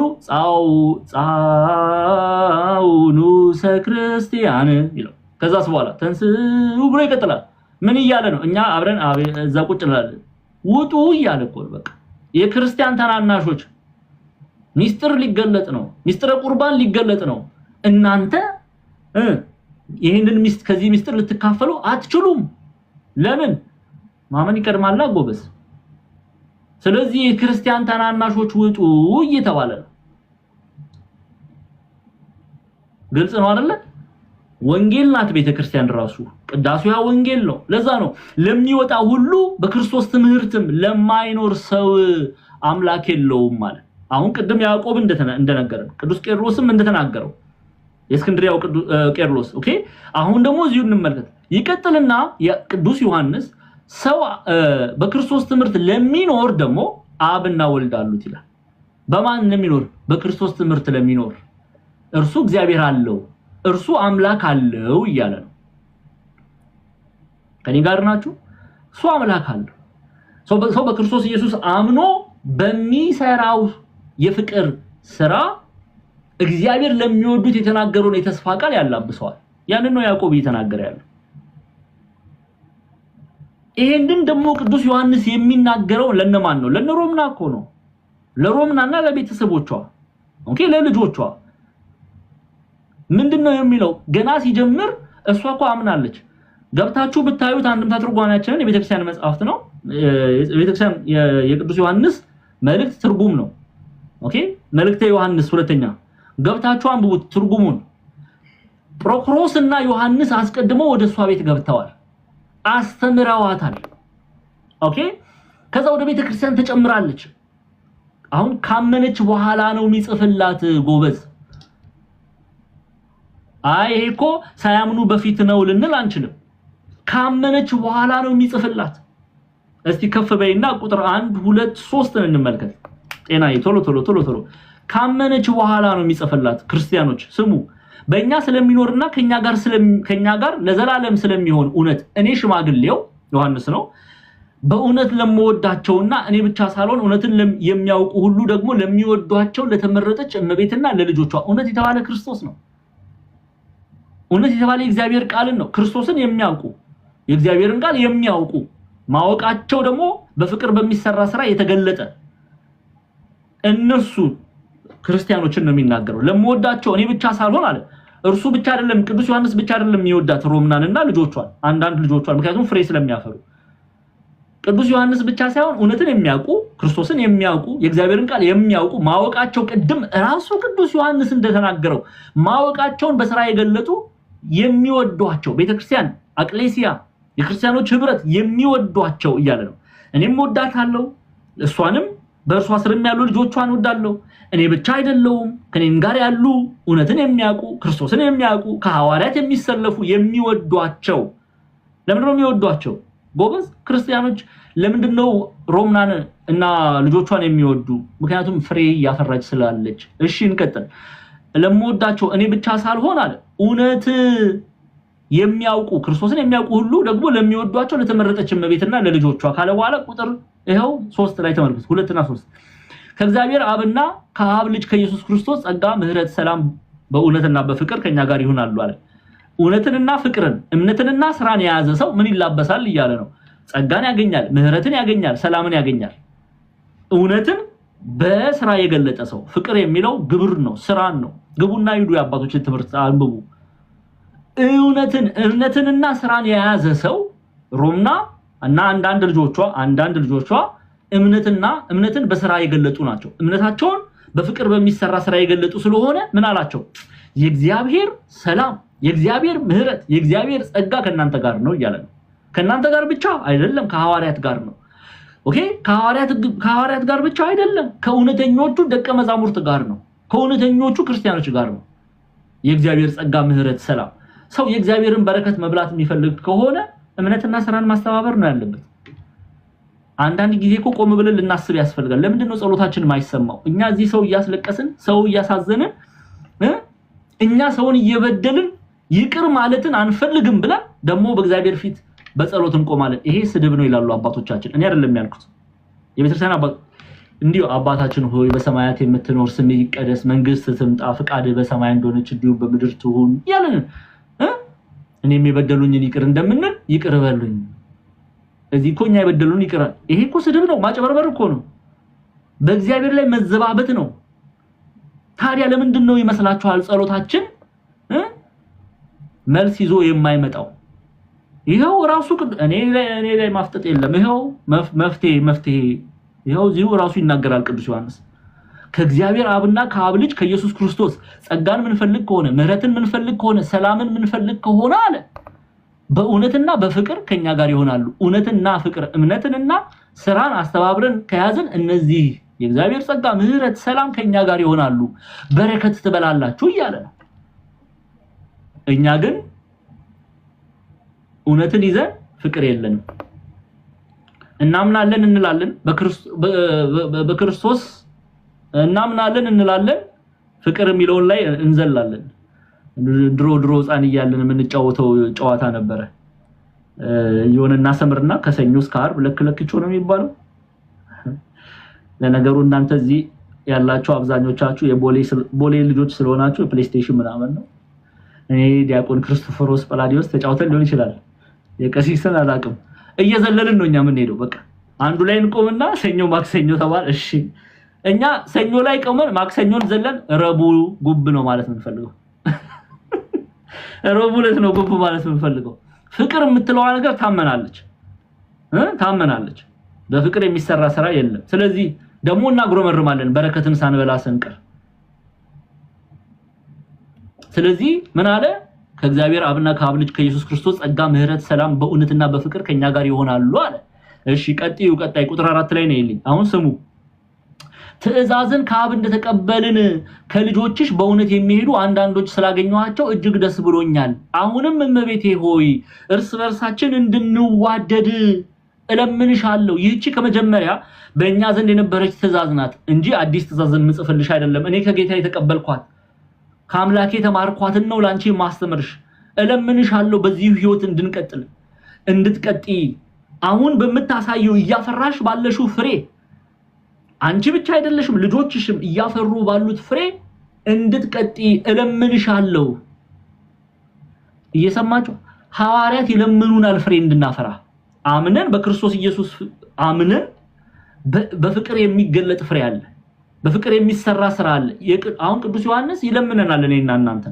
እለምናችኋለሁ እናንተ ኢትዮጵያውያን የኦርቶዶክስ ተዋሕዶ ተከታዮች በክርስቶስ ኢየሱስ አምኖ በፍቅር የሚሰራውን ስራ እንድታፈሩ እለምናችኋለሁ ይላል እኛ ግን ተቃራኒ ነው የምናደርገው ተውት እስቲ እኛን ጉድማ ተውት ግን እንዲህ ባለ ፍቅር ይለምናል ሮምናን በሚለምነው አንደበት ይለምነናል ቅዱስ ዮሐንስ እምንወዳት እናታችን ቅድስት ድንግል ማርያም ትለምነናለች ፍሬ እንድናፈራ ኦኬ በልጅ አምናችሁ በፍቅር የሚሰራውን ስራ እንድታፈሩ እለምናችኋለሁ ትላለች ምክንያቱም ሰው እምነትና ስራን ካላስተባበረ እምነቱ ሃይማኖቱ ከንቱ ነው ሰነፍ ይሉታል አባው አይደል እንዴ ከንቱ ነው ያዕቆብ ተናገረው አየን ዮሐንስ ተናገረው አየን ጳውሎስ ተናገረው አየን እንዲያው ወደ አበው ወረድን የእስክንድርያው ቄርሎስን አየን ታውት ኢትዮጵያውያን ሊቃውንት ጋር መጣን ግብፃውያን መተርጉማንን አየን እኚህ ሁሉ በአንድ አይነት ሐሳብ ነው የሚናገሩት እምነትና ስራን ያላስተባበረ ሰው ሃይማኖቱ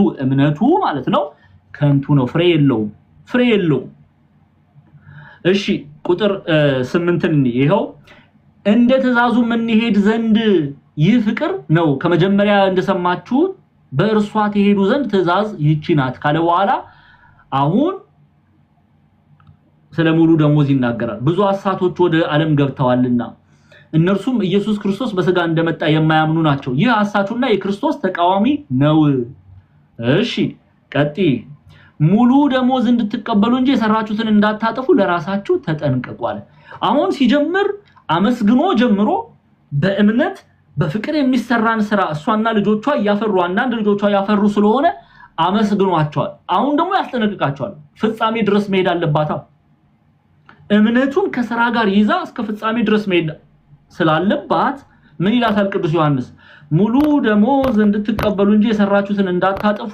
ለራሳችሁ ተጠንቀቁ ይላል ኦኬ እኛ እኔንም ዲያቆን ዛማኑኤልም የሚናገር ነው እዚህ ገስት ላይ ያለነውንም የሚናገር ነው ሁላችንም ንስሐ እንድንገባ ስጋው ሰው ይወድቃል አይደል በቃ በንስሐ መነሳት አለበት ኦኬ ስጋ ለባሽ ደካማ ነው ኃጢአት ያደርጋል እንበድላለን በዛ እንድንቀር ግን እግዚአብሔር አይፈልግም በቃ በደልንበት ቅጽበት ንስሐ ወደ ቤተክርስቲያን ገብተን ንስሐ ገብተን ስጋ ወደሙ እንቀበላለን አለቀ ተደመሰሰ ታሪካችን ከዛ በኋላ ያለፈ ታሪካችን እኛ ዞር ብለን ማሰብ የለብንም። ቅዱስ ጳውሎስ ምን ይላል? ያለፈውን እየረሳ ወደፊት ተዘረጋሉ ይላል። የኋላዬን እየረሳ ወደፊት ተዘረጋሉ። የክርስቲያን ህይወት እንዲህ ነው፣ ወደፊት መዘርጋት ነው።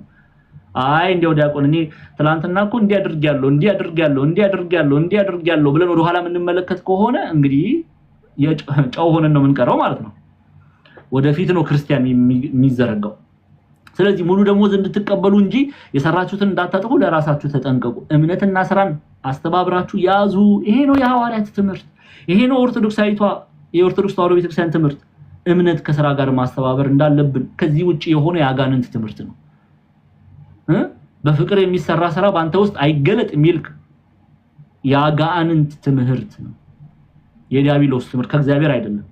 ይሄ ልናውቅና ልንረዳ ያስፈልጋል። እሺ ወደ ያዕቆብ እንመለስ አንዴ። ስለዚህ የአብርሃም እምነት የተገለጠው በስራው ነው። እምነቱ የተገለጠው ስለዚህ ከፍ በይ አንዴ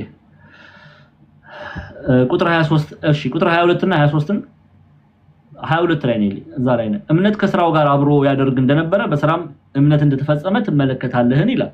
ስለዚህ አብርሃም እምነት የተገለጠው በስራው ነው። ቁጥር 20 እሱን አይተናል። ከፍ መጽሐፍም ይላል ይሄው መጽሐፍም አብርሃም እግዚአብሔርን አመነ ጽድቅም ሆኖ ተቆጠረለት ያለው ተፈጸመ፣ የእግዚአብሔር ወዳጅ ተባለ። ለምን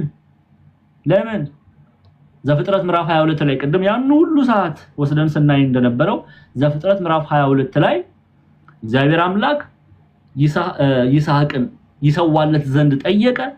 አብርሃም ታማኝ ቃሉን ሰማ፣ የእግዚአብሔርን ቃል ሰማ። ያንን ለመፈጸም በእምነት ወጣ፣ እምነቱን በስራ ገለጠ።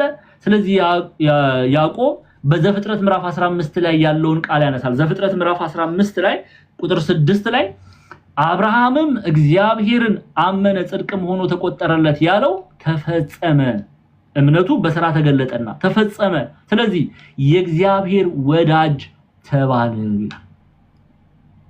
እየሰማችሁ ነው? እምነቱን በምን ስለገለጠ? በእምነቱን በስራ ስለገለጠ፣ አማናዊ እምነቱን በስራ ስለገለጠ። እግዚአብሔር አብርሃም ለእግዚአብሔር የተገዛ አባት ነው። የእምነት አባት ምንለው ለዚህ ነው። ቅድምም አይተናል። ጌታችን መራችን ኢየሱስ ክርስቶስ በዮሐንስ ወንጌል ምዕራፍ 8 ቁጥር 39 ጀምራችሁ ግቡና እዩት። ኦኬ የአብርሃም እምነትን መስክሮለታል። አባታችሁ አብርሃም ቢሆን የአብርሃምን ስራ ትሰሩ ነበር ነው ያለው። ኦኬ አብርሃም የተመሰገነው አብርሃም እምነቱ የተገለጠው በስራው ነው።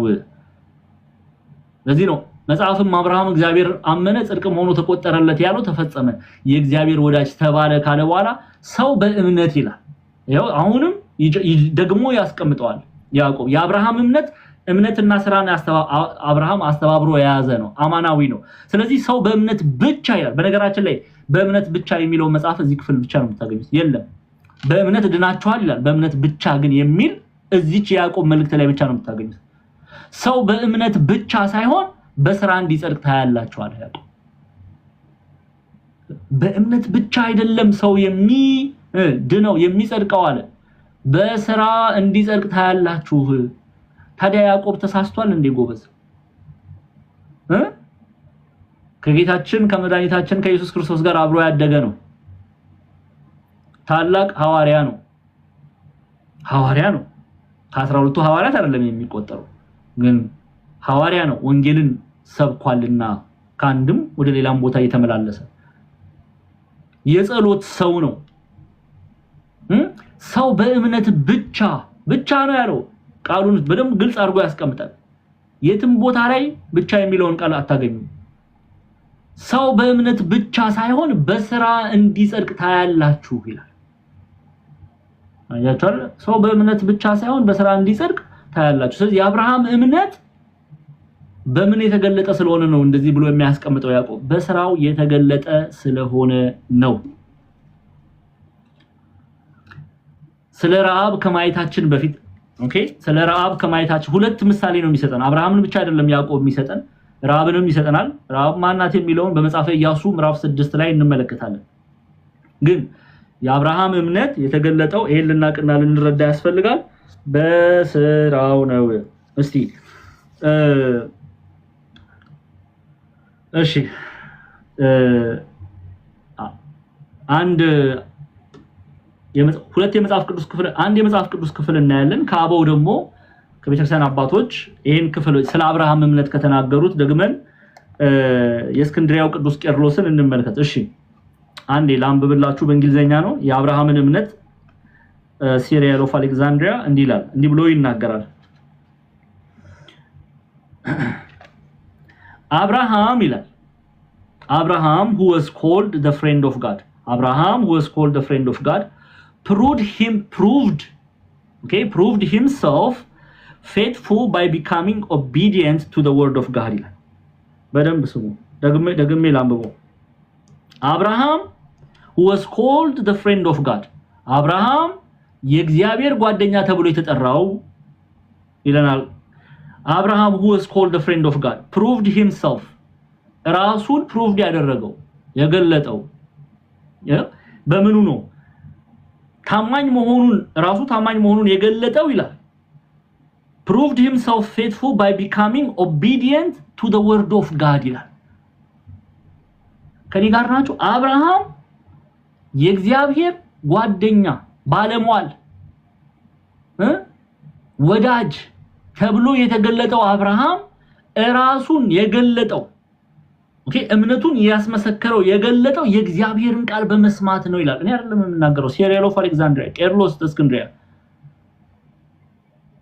የእግዚአብሔር ወዳጅ ያስባለው አብርሃም እምነቱን የእግዚአብሔርን ቃል በመስማት ስለገለጠ ነው ይላል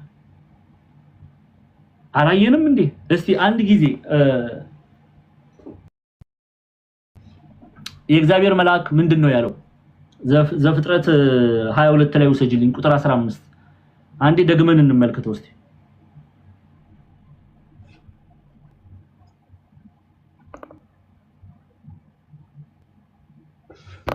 እሺ ዘፍጥረት 22 15 ቁጥር 15 ላይ ተመልከቱ የእግዚአብሔር መልአክ አብርሃምን ከሰማይ ሁለተኛ ጊዜ ጠራው እንዲህም አለው እግዚአብሔር በራሴ ማልሁ ይላል ይህን ነገር አድርገሃልና አንድ ልጅህንም አልከለከልክምና በእውነት በረከትን እባርካለሁ እሺ ከፍ አድርጊው አንዴ በእውነት በረከት እባርካለሁ እሺ ዘርህንም እንደ ሰማይ ከዋክብት በባህር ዳር እንዳለ አሸዋ አበዛለሁ ዘርህም የጠላቶችንም ደጅ ይወርሳል ካለ በኋላ የምድር አሕዛብ ሁሉ በዘር ይባረካሉ ምን አድርገሃልና አለው ይሄው ቃሌን ሰምተሃልና ምንን ሰምተሃልና ቃሌን ሰምተሃልና ለዛ ነው Cyril of Alexandria የእስክንድሪያው ቄርሎስ Abraham who was called the friend of God አብርሃም የእግዚአብሔር ወዳጅ የተባለው አብርሃም proved himself faithful ራሱን ታማኝ አድርጎ የገለጠው by becoming obedient to the word of God ለእግዚአብሔር ቃል ታማኝ ሆኖ በመቅረቡ ነው ይላል የእግዚአብሔር ወዳጅ ያስባለው ይሄ ነው ለእግዚአብሔር ቃል መገዛቱን ነው የሚገልጸው እስቲ እሺ ክሌሜንት ኦፍ ዘ ሮም ቅዱስ ክሌሜንቶስ ዘ ሮም ደግሞ ምን አሉ በአብርሃም እምነት ዙሪያ እንግዲህ እነዚህ አባቶች እንግዲህ በተለይ አሁን ቅዱስ ክሌሜንቶስ ዘ ሮም ማነሳው ለሐዋርያቱ ለደቀ መዛሙርቱ ቅርብ የሆኑ አባት ናቸው ስለ አብርሃም እምነት ሲናገሩ እንዲላሉ ሴንት ክሌሜንት ኦፍ ሮም ቅዱስ ክሌሜንቶስ ዘ ሮም ብለው ይጠሩታል አባቶቻችን ኢትዮጵያ ሊቃውንት ክሌሜንቶስ ዘ ሮም ይሉታል እሺ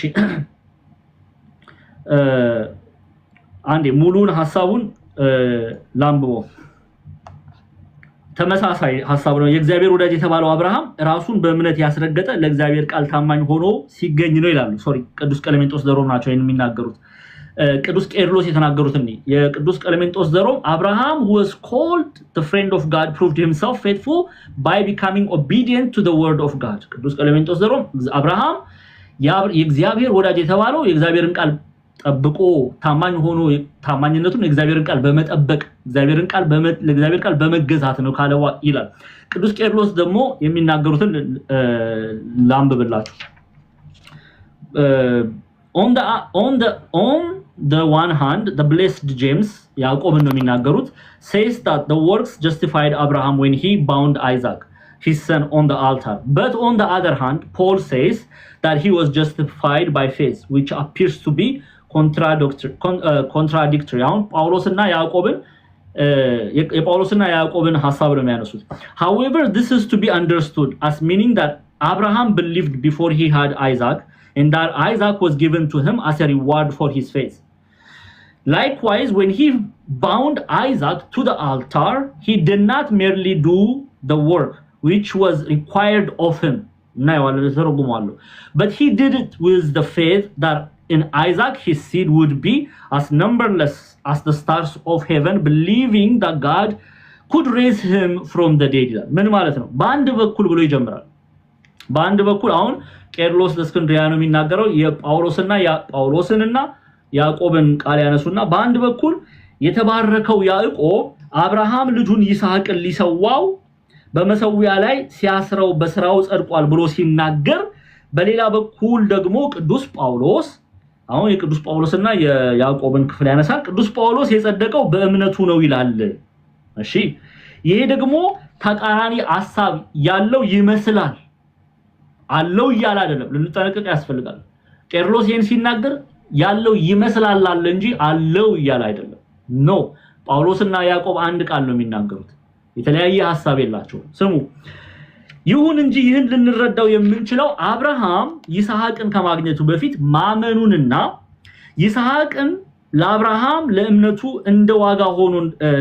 እንደዋጋ ሆኖ እንደተሰጠው ስንረዳ ነው ልክ እንደዚሁ አብርሃም በመሰዊያው ላይ ይስሐቅን ሲያስረው ከእርሱ የሚጠበቀውን ተራ ስራ ብቻ አልነበረም የሰራው ይልቁንም እርሱ ይህን የሰራው በእምነቱ ዘሩ እንደ ሰማይ ከዋክብትና እንደ ምድር አሸዋ ስፍር ቁጥር እንደማይኖረውና እግዚአብሔር አምላክ ከሞት እንደሚያስነሳው በማመኑ ነው ይላል ስለዚህ አሁን ምን ይያለን ነው ያዕቆብ አብርሃም እምነትና ስራን አስተባብሮ እንደያዘ ነው የሚነግረው ቅዱስ ጳውሎስ በእምነት ድኗል ቢል ጸደቀ ቢል ከስራ የተለየ እምነትን እየተናገረ አይደለም ከስራ የተለየ እምነትን እየተናገረ አይደለም ለዚህ ነው ልክ እንደዚሁ አብርሃም በመሰዊያው ላይ ይስሐቅን ሲያስረው ከእርሱ የሚጠበቀውን ተራ ስራ ብቻ አልነበረም የሰራው ስራ ብቻ አይደለም የሰራው በስራ ብቻ አይደለም የተገለጠው ይልቁንም እርሱ ይህን የሰራው በእምነት ዘሩ እንደ ሰማይ ከዋክብትና እንደ ምድር አሸዋ ስፍር ቁጥር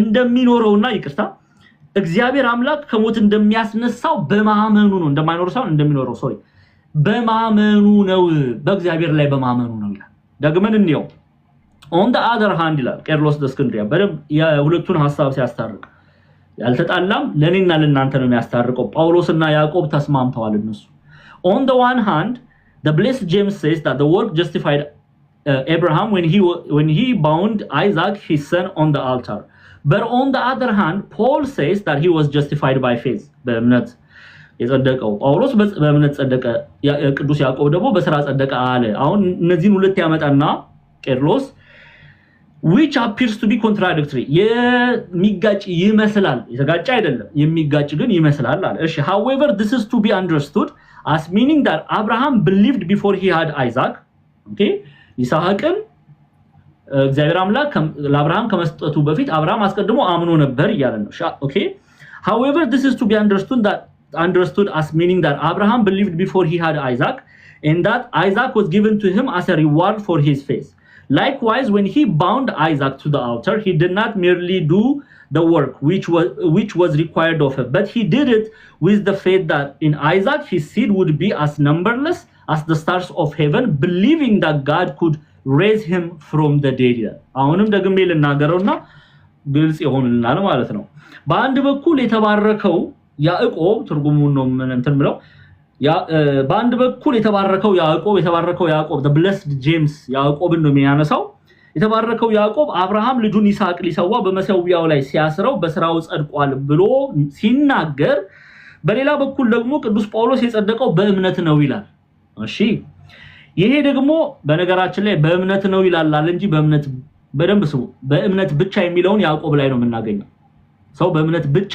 እንደማይጸድቅ የተባለው በያዕቆብ መልእክት ላይ ነው ስሙ ስለዚህ በሌላ በኩል ደግሞ ቅዱስ ጳውሎስ የጸደቀው በእምነት ነው ይላል ይህ ደግሞ ተቃራኒ ሐሳብ ያለው ይመስላል ዝም ብሎ ገጸ ንባቡን ለሚያነበው ፍሬ ቃሉን ለሚያነበው ሰው ተቃራኒ ሐሳብ ያለው ይመስላል ግን ተቃራኒ አይደለም ስሙ ይሁን እንጂ ይህን ልንረዳ የምንችለው አብርሃም ይስሐቅን ከማግኘቱ በፊት ማመኑንና አብርሃም ይስሐቅን ከማግኘቱ በፊት ማመኑንና ይስሐቅ ለአብርሃም ለእምነቱ እንደ ስጦታ ዋጋ ሆኖ እንደተሰጠው ስንረዳ ነው። ከዛ በኋላ ልክ እንደዚሁ አብርሃም በመሰዊያው ላይ ይስሐቅን ሲያስረው ስሙ ይስሐቅን ሲያስረው ከርሱ የሚጠበቀውን ተራ ስራ ብቻ አልነበረም፣ ስራ መስራት ብቻ አልነበረም ከሱ የሚጠበቀው ይያለን ነው። ይልቁንም እርሱ ይህን የሰራው በእምነት ሆኖ ነው። አብርሃም በእምነት ዘሩ እንደ ሰማይ ከዋክብትና እንደ ምድር አሸዋ ስፍር ቁጥር እንደማይኖረው እግዚአብሔር አምላክ ከሞት ስፍር ቁጥር እንደሚኖረውና ይቅርታ እንደማይኖረው አይደለም እንደሚኖረውና እግዚአብሔር አምላክ ከሞት እንደሚያስነሳው በማመኑ ነው። አያችሁ አይደለ? ስለዚህ ምን ይያልን ነው? ያዕቆብ ሆነም ጳውሎስ የሁለቱም ሐሳብ እምነትና ስራን አስተባብሮ ስለመያዝ ነው የሚናገሩት። ጳውሎስ በእምነት ጸደቀ ቢል አብርሃም እምነቱን በስራ ገልጧል። ያዕቆብ ደግሞ ቅዱስ ያዕቆብ ኦኬ በስራው ጸደቀ ቢል በሰራው ስራ ብቻ እያለ አይደለም፣ አስቀድሞ ደግሞ አምኗል። ያመነውን እምነት ጀስቲፋይ ያደረገው ኦኬ የገለጠው አማናዊ መሆኑን የገለጠው በስራው ነው፣ በሰራው ስራ ነው። ኦኬ ስለዚህ በእምነት ጸደቀ ብንልም ኦኬ በስራ ጸደቀ ቢልም ጳውሎስም ሆነ ያዕቆብ እየተናገሩ ያሉት እምነትና ስራን አስተባብሮ ስለያዘው አብርሃም ነው። ያን ነው ቄርሎስ እየተናገረ ያለው። ስለዚህ ምንም አይነት ኮንትራዲክቶሪ የለም፣ ምንም አይነት የሚያጋጭ ሐሳብ የለም፣ ምንም አይነት የሚያጋጭ ሐሳብ የለም። እራሱ ያዕቆብ በመልእክቱ ላይ ተመለሽልኝ ጤናዬ፣ ወደ ያዕቆብ መልእክት ምዕራፍ 2 ተመለሽልኝ። ምንድነው የሚለው? ያዕቆብ መልእክት ምዕራፍ 2 ቁጥር 24 ላይ እዛው ክፍል ላይ ወደ ረዓብ ከመምጣታችን በፊት የአብርሃምን ምሳሌ እንዲህ ብሎ ይዘጋዋል። ያዕቆብ እንዲህ ብሎ ይዘጋዋል። ስሙ፣ ሰው በእምነት ብቻ ሳይሆን በስራ እንዲጸድቅ ታያላችሁ ይላል። ይሄው ሰው በእምነት ብቻ ሳይሆን በስራ እንዲጸድቅ ታያላችሁ። እንግዲህ አስቀድመን ልንረዳ የሚያስፈልገው ያዕቆብ ይሄንን መልእክት የጻፈለት ያለው ሰው እምነቱ ከንቱ የሆነው ሰው ነው። እምነትን ከስራ ጋር ያላስተባበረውን ሰው ነው እየገሰጸ እየመከረ ያለው። ኦኬ የአብርሃምን ታሪክ ያነሳበት አብርሃም እምነቱን በስራ ስለገለጠ እምነትና ስራን ያስተባበረ አባት ስለሆነ ጸደቀ ተብሎ ተጽፎለታል እያለ እየመከረ ነው። ከኔ ጋር ናችሁ? ግልጽ ነው? እስቲ ግልጽ ነው? ግልጽ ነው? እሺ አንደኛ ዮሐንስ መልእክት ምዕራፍ 2 ቁጥር 3ን ክፈችልኝ። ከዛ ወደ ረዓብ እንሄዳለን። አንደኛ ዮሐንስ መልእክት ምዕራፍ 2 ቁጥር 3 እና 6ን እንይ። ለዚህ ነው ቅዱስ ቀለሜንጦስ ዘሮምም የእግዚአብሔር ወዳጅ የተባለው አብርሃም ራሱን በእምነት ያስረገጠው ለእግዚአብሔር ቃል ታማኝ ሆኖ ሲገኝ ነው አለ ቅዱስ ቀለሜንጦስ ዘሮም። ኦኬ ይሄ የአባቶች ትምህርት ነው። የጥንት የመጀመሪያው መቶ ክፍለ ዘመን ላይ ያለው የአባቶች ትምህርት ነው፣ እምነትና ስራን አስተባብሮ መያዝ። እሺ ይሄውላችሁ አንደኛ ዮሐንስ መልእክት ምዕራፍ 2 3 4 5 6ን እናንብበው። ገጽ ንባቡን እናንብበው፣ ግልጽ ስለሆነ ምንም አያሻማው። ትእዛዙን ከፍ አድርገው አንዴ። አንደኛ ዮሐንስ መልእክት ምዕራፍ 2 በደንብ እንዲታያቸው። ትእዛዙን ብንጠብቅ በዚህ እንዳወቅነው እናውቃለን አለ። የእግዚአብሔርን ትእዛዝ ብንጠብቅ እግዚአብሔርን ማወቃችንን እናውቃለን፣ የታወቀ ነው። እሺ አውቄዋለሁ የሚል ትእዛዙን የማይጠብቅ ግን አለ። ደግመን ነው እያነበብን ያለነው። አውቄዋለሁ የሚል ትእዛዙን የማይጠብቅ ውሸተኛ ነው፣ እውነትም በእርሱ ውስጥ የለም ማለት። እውነት የተባለ ክርስቶስ በእርሱ የለም። እውነት የተባለ የእግዚአብሔር ቃል በእርሱ የለም። ቃሉን ግን የሚጠብቅ የማንን ቃል ነው የሚጠብቀው? የጌታን ቃል የሚጠብቅ። ቃሉን ግን የሚጠብቅ ሁሉ በእርሱ የእግዚአብሔር ፍቅር በእውነት ተፈጽሟል። ከፍ አድርጊው። በእርሱ እንዳለን በዚህ እናውቃለን ይላል። በእግዚአብሔር እኛ በእግዚአብሔር እንዳለን የምናውቀው በምንድን ነው? ቃሉን በመጠበቅ ጎበዝ። በእርሱ ኖራለሁ የሚል በማን? በክርስቶስ ኖራለሁ የሚል በእርሱ ኖራለሁ የሚል እርሱ እንደተመላለሰ ራሱ ደግሞ ከፍ ያርግሽ ጤና እዛው ቁጥር 6 ላይ በእርሱ ኖራለሁ የሚል እርሱ እንደተመላለሰ ራሱ ደግሞ ሊመላለስ ይገባል። ዝም ብሎ መረማመድ ነው እንዴ ጎበዝ? ከይሁዳ ሰማሪያ ናዝሬት እንደዛ መመላለስ ነው? በእግዚአብሔር ቃል እውነት ክርስቶስ ሎቱ ስባት እሱ ኃጢአት አያውቀውም። ኦኬ ቅድስናን የሚሻ አምላክ ነው። ከኛ የሚፈልገው እሱ ነው። ፍሬ እንድናፈራ ይፈልጋል ጌታ። አመንን አይደለ? እምነታችንን በስራ እንግለጥ። በፍቅር የሚሰራውን ስራ እንግለጥ። እምነትን ከስራ ጋር እናስተባብር። ይሄንን የሚያደርጉ ነው የእግዚአብሔር መንግስት የሚወርሱት። አንነጣጥለውም። ነጣጥላ ቤተክርስቲያን አትናገርም። በእምነት ብቻ አትልም፣ በስራም ብቻ አትልም። በእምነት ድናችኋል ብትል እንደ ጳውሎስ፣ በስራ ይዳናል ብትል እምነትን ያስተባበረን ስራ ነው የምትናገረው። እንደ ያዕቆብና ጳውሎስ አልተጣሉ። የተጣላ ነው እኛ ነን። እነሱ የጳውሎስ መልእክትን ቢሆን ያዕቆብ መልእክትን ቢሆን ስለ አብርሃም ቢናገሩ አብርሃም እምነቱን በስራ ስለገለጠ ነው። እሺ ወደ ረዓብ እንሂድና ትምህርታችንን እንጨርስ። ይኸው መጨረሻውን 2:25 እና 26 ነው የምናየው። ቶሎ ክፈችልኝ ያዕቆብ መልእክት ምዕራፍ 2 ቁጥር 25 26 ቶሎ ብዬ ጨርሰዋል። እንደዚሁም ጋለሞታይቱ ረዓብ ደግሞ መልእክተኞች ተቀብላ በሌላ መንገድ በሰደደቻቸው ጊዜ በስራ አልጸደቀችምን አለ ያዕቆብ። ከነፍስ የተለየ ስጋ የሞተ እንደሆነ እንዲሁ ደግሞ ከስራ የተለየ እምነት የሞተ ይላል። እሺ ስለ ረዓብ ቶሎ ብለን እንመልከት። ያው እንደዚሁም ጋለሞታይቱ ረዓብ ደግሞ መልእክተኞችን ተቀብላ በሌላ መንገድ በሰደደቻቸው ጊዜ በስራ አልጸደቀችምን ይላል። ምን ማለት ነው? አልዳነችምን በስራ? እግዚአብሔር በኢያሪኮ ላይ እያመጣ ካለው ጥፋት አልዳነችም ረዓብ? ድናለች። እንዴት? እሺ መጽሐፈ ኢያሱ ወልደ ነዌ ምዕራፍ 6 እንክፈት።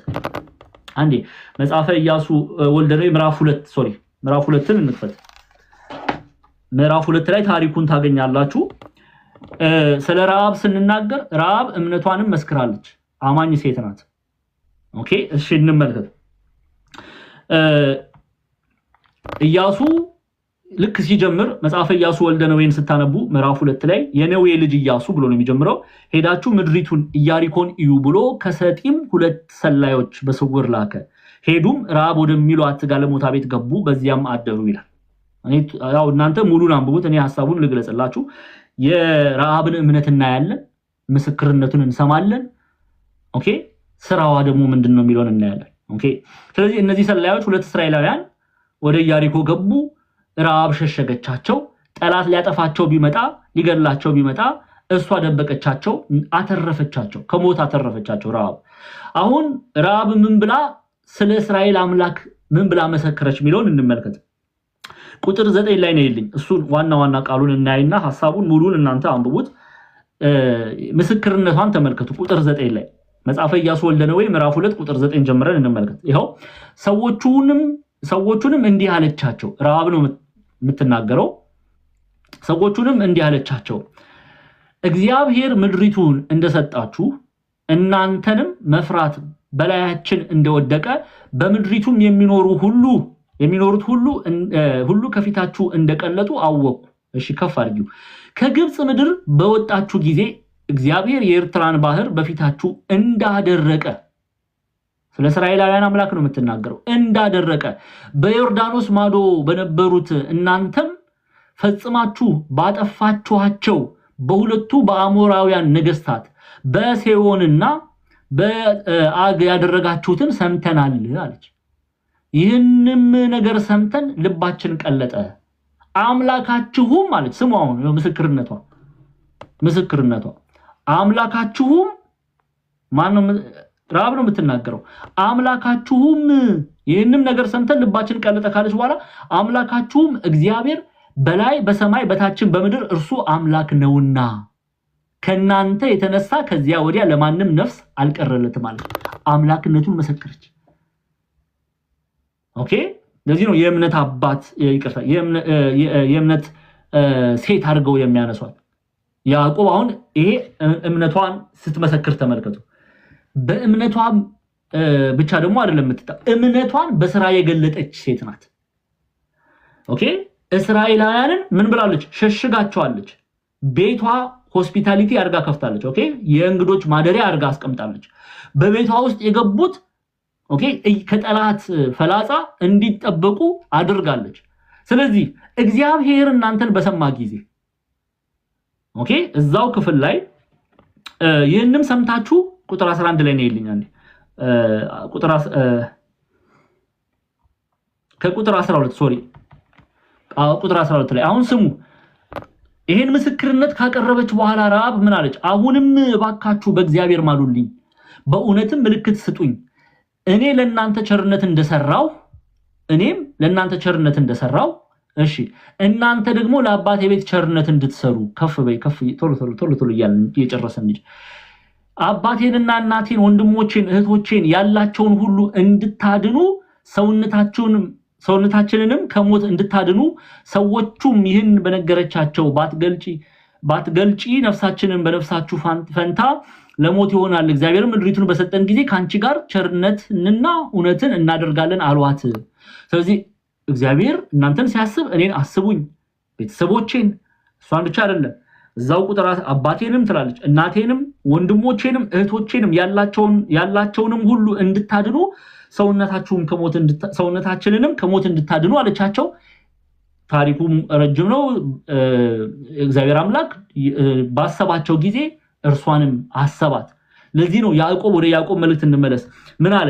ሰው በእምነት ብቻ ሳይሆን በሥራ እንዲጸድቅ ታያላችሁ ካለ በኋላ እንደዚሁም ጋለሞታይቱ ረዓብ ደግሞ መልእክተኞችን ተቀብላ በሌላ መንገድ በሰደደቻቸው ጊዜ በሥራ አልጸደቀችም ምን ይላል? አልተረፈችም ምን? እሷ ብቻ አይደለችም፣ አባቶቿም እናቶቿም እየመጣ ካለው ጥፋት አልተረፉም ምን? ስለዚህ እንደዚሁም ጋለሞታይቱ ረዓብ ደግሞ መልእክተኞችን ተቀበላ በሌላ መንገድ በሰደደች ጊዜ በሥራ አልጸደቀችም ምን ብሎ ይጠይቃል ያዕቆብ። ይሄው እስከ ዛሬ ድረስ ስሟን እያነሳን የእምነት ሴት አድርገን እምነትና ሥራን አስተባብራ የተገለጠች ሴት አድርገን ምሳሌ አድርገን እናነሳታለን። ለዚህ ነው ያዕቆብ አብርሃምን አነሳ፣ ረዓብን አነሳ። ለምን? እምነትና ሥራን አስተባብሮ ስለመገለጥ፣ እምነትና ሥራን አስተባብሮ ስለመታየት፣ እምነትና ሥራን አስተባብሮ ስለ እውነት ስለመቆም። ቆይ አንድ ጥያቄ ልጠይቃችሁ። በኢያሪኮ ካሉት ሴቶች መካከል በኢያሪኮ ካሉት ወንዶች መካከል ስለ እግዚአብሔር ኃያልነት ይላሉ አባቶቻችን፣ ስለ እስራኤል አምላክ ኃያልነት ሌሎች አልሰሙም እንዴ? ረዓብ ብቻ ነው እንዴ ሰማችሁ? ሰምታለች። እርሷን የሚለያት በሥራ ተገለጠች። ሌሎቹ ቢሰሙም እሷ ግን በምንድን ነው የተገለጠችው? በሥራ ነው የተገለጠችው፣ በግብር ነው የተገለጠችው። ለዚህ ነው ያዕቆብ እንደዚሁም ጋለሞታይቱ ረዓብ ደግሞ መልእክተኞችን ተቀብላ በሌላ መንገድ በሰደደች ጊዜ በሥራ አልጸደቀችም ምን ይላል? እግዚአብሔር አሰባት። ቁጥር 26 ላይ እዛው ያዕቆብ መልእክት ላይ እንመለስ። ከነፍስ የተለየ ሥጋ የሞተ እንደሆነ እንዲሁም ከሥራ የተለየ እምነት የሞተ ነው ብሎ ይዘጋል ያዕቆብ። እየሰማችሁ ነው? ሲዘጋው ምናል? ከነፍስ የተለየ ሥጋ የሞተ እንደሆነ ምን ማለት ነው? ነፍሱ ከሥጋው ሲትለይ ይሄ ድንኳን ምንድን ነው የሚሆነው? የሞተ ነው፣ በድን ነው የሚሆነው። የሞተ ሰው አይታችሁ አታውቁም? እና አታውቁም? የሞተ ሰው አታውቁም ወይ? ምሳሌ እየሰጠን እኮ ነው ያዕቆብ። ነፍሱ ከሱ የተለየች በቃ በድን እኮ ነው። ዝም ብሎ ሥጋ ብትጠሩት ይሰማል፣ እኔ ስም አላነሳም ደግሞ ፖለቲካ እንዳታርጉ። ይሰማል። የሞተ ሰው ብትጠሩት ይሰማል። እከሌ ብትሉት ወይ ብሎ ይነሳል። የሆነ ጊዜ ሞክረው ነበር አሉ መቃብር ከፍተው አንዳንድ ሰዎች። ይሰማል ወይ? ባዶ ነው ማለት ነው፣ በድን ነው ማለት ነው። ያዕቆብ ያንን ነው እየተናገረ ያለው። ከነፍስ የተለየ ሥጋ የሞተ እንደሆነ፣ በድን እንደሆነ፣ እንደማይሰማ፣ እንደማይናገር፣ እንደማይገልጥ አይኑን፣ እንደማይነሳ፣ እንደማይቆም ከነፍስ የተለየ ሥጋ የሞተ እንደሆነ እንዲሁም ደግሞ ከሥራ የተለየ እምነት የሞተ ነው፣ ምንም ጥቅም የለውም እያለ ነው። ምንም ጥቅም የለውም። ኦኬ። እምነትና ሥራን ግን ያስተባበረ ሰው እግዚአብሔር ለሚወዱት እርሱም ለሚወዳቸው የተናገረውን የተስፋ ቃል ይላበሳል፣ የእግዚአብሔር መንግስት ይወርሳል፣ እየመጣ ካለው ጥፋት ይድናል። እንደማን? እንደ ረዓብ። እንደማን? እንደ አብርሃም። እንደማን? እንደ ሮምና። እንደማን? እንደ ጋዮስ። ጸጋ፣ ምህረት፣ ሰላምን ይላበሳል። ይሄ ግን የሚሆነው በምን ሲሆን ነው? በፍቅር የሚሰራ ስራ የሚጠቅመው አለ። በቅዱስ ጳውሎስ ቃል እንዝጋ፣ ሰዓታችንን እንጨርስ ሌላ ችግር እንዳይፈጠር በቅዱስ ጳውሎስ ቃል እንዝጋ። እስቲ ገላትያ ምዕራፍ 5 ቁጥር 6 እሱን አንብበን እንጨርሳለን። ገላትያ ምዕራፍ 5 ቁጥር 6 ላይ ነው ይልኝ።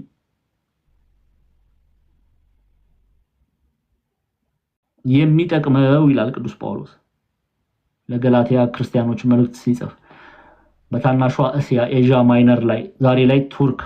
እሺ የጨረስኩ ነው። በክርስቶስ ኢየሱስ ሆኖ በፍቅር የሚሰራ እምነት እንጂ በምን ሆኖ? በክርስቶስ ኢየሱስ ሆኖ በክርስቶስ አምኖ በፍቅር የሚሰራ እምነት ኦኬ፣ በፍቅር የሚሰራ እምነት እንጂ መገረዝ ቢሆን ወይም አለመገረዝ አይጠቅምምና ይላል። ስለዚህ የሚጠቅመው በክርስቶስ ሆኖ በፍቅር የሚሰራ ስራ ነው ማለት ነው። የመንፈስ ቅዱስ ፍሬ ነው ማለት ነው። ያንን የሚያፈራ የእግዚአብሔርን መንግስት ይወርሳል። ያስተማረን የገሰጸን የቅዱሳን አባቶቻችን አምላክ ጌታችን አምላካችን አባታችን መድኃኒታችን ኢየሱስ ክርስቶስ ስሙ ከአጥናፍ እስከ አጥናፍ የከበረ የተመሰገነ ይሁን። እጅጉን የምንወዳት እናታችን ቅድስት ድንግል ማርያም ጸሎቷ ምልጃዋ ከኔና ከናንተ ጋር ይሁን። የያዕቆብ መልእክት ምዕራፍ 2 በዚህ ተፈጸመ። እንግዲህ በጣም በብዙ ፈተና ውስጥ ነው የያዕቆብ መልእክት ምዕራፍ 2ን የጨረስነው። 6 ጊዜ ነው አካውንታችን የተዘጋው እንንትና ማለት ነው ሪፖርት እያደረጉ ግን እግዚአብሔር እየረዳን ያዕቆብ መልእክት ምዕራፍ 2 ጨርሰናል። ረቡዕ ያዕቆብ መልእክት ምዕራፍ 3 እንጀምራለን፣ እንቀጥላለን። ይህንን ሐሳብ በሰፊው በቀጣይ ምዕራፎችም ላይ በሰፊው ብንመለከት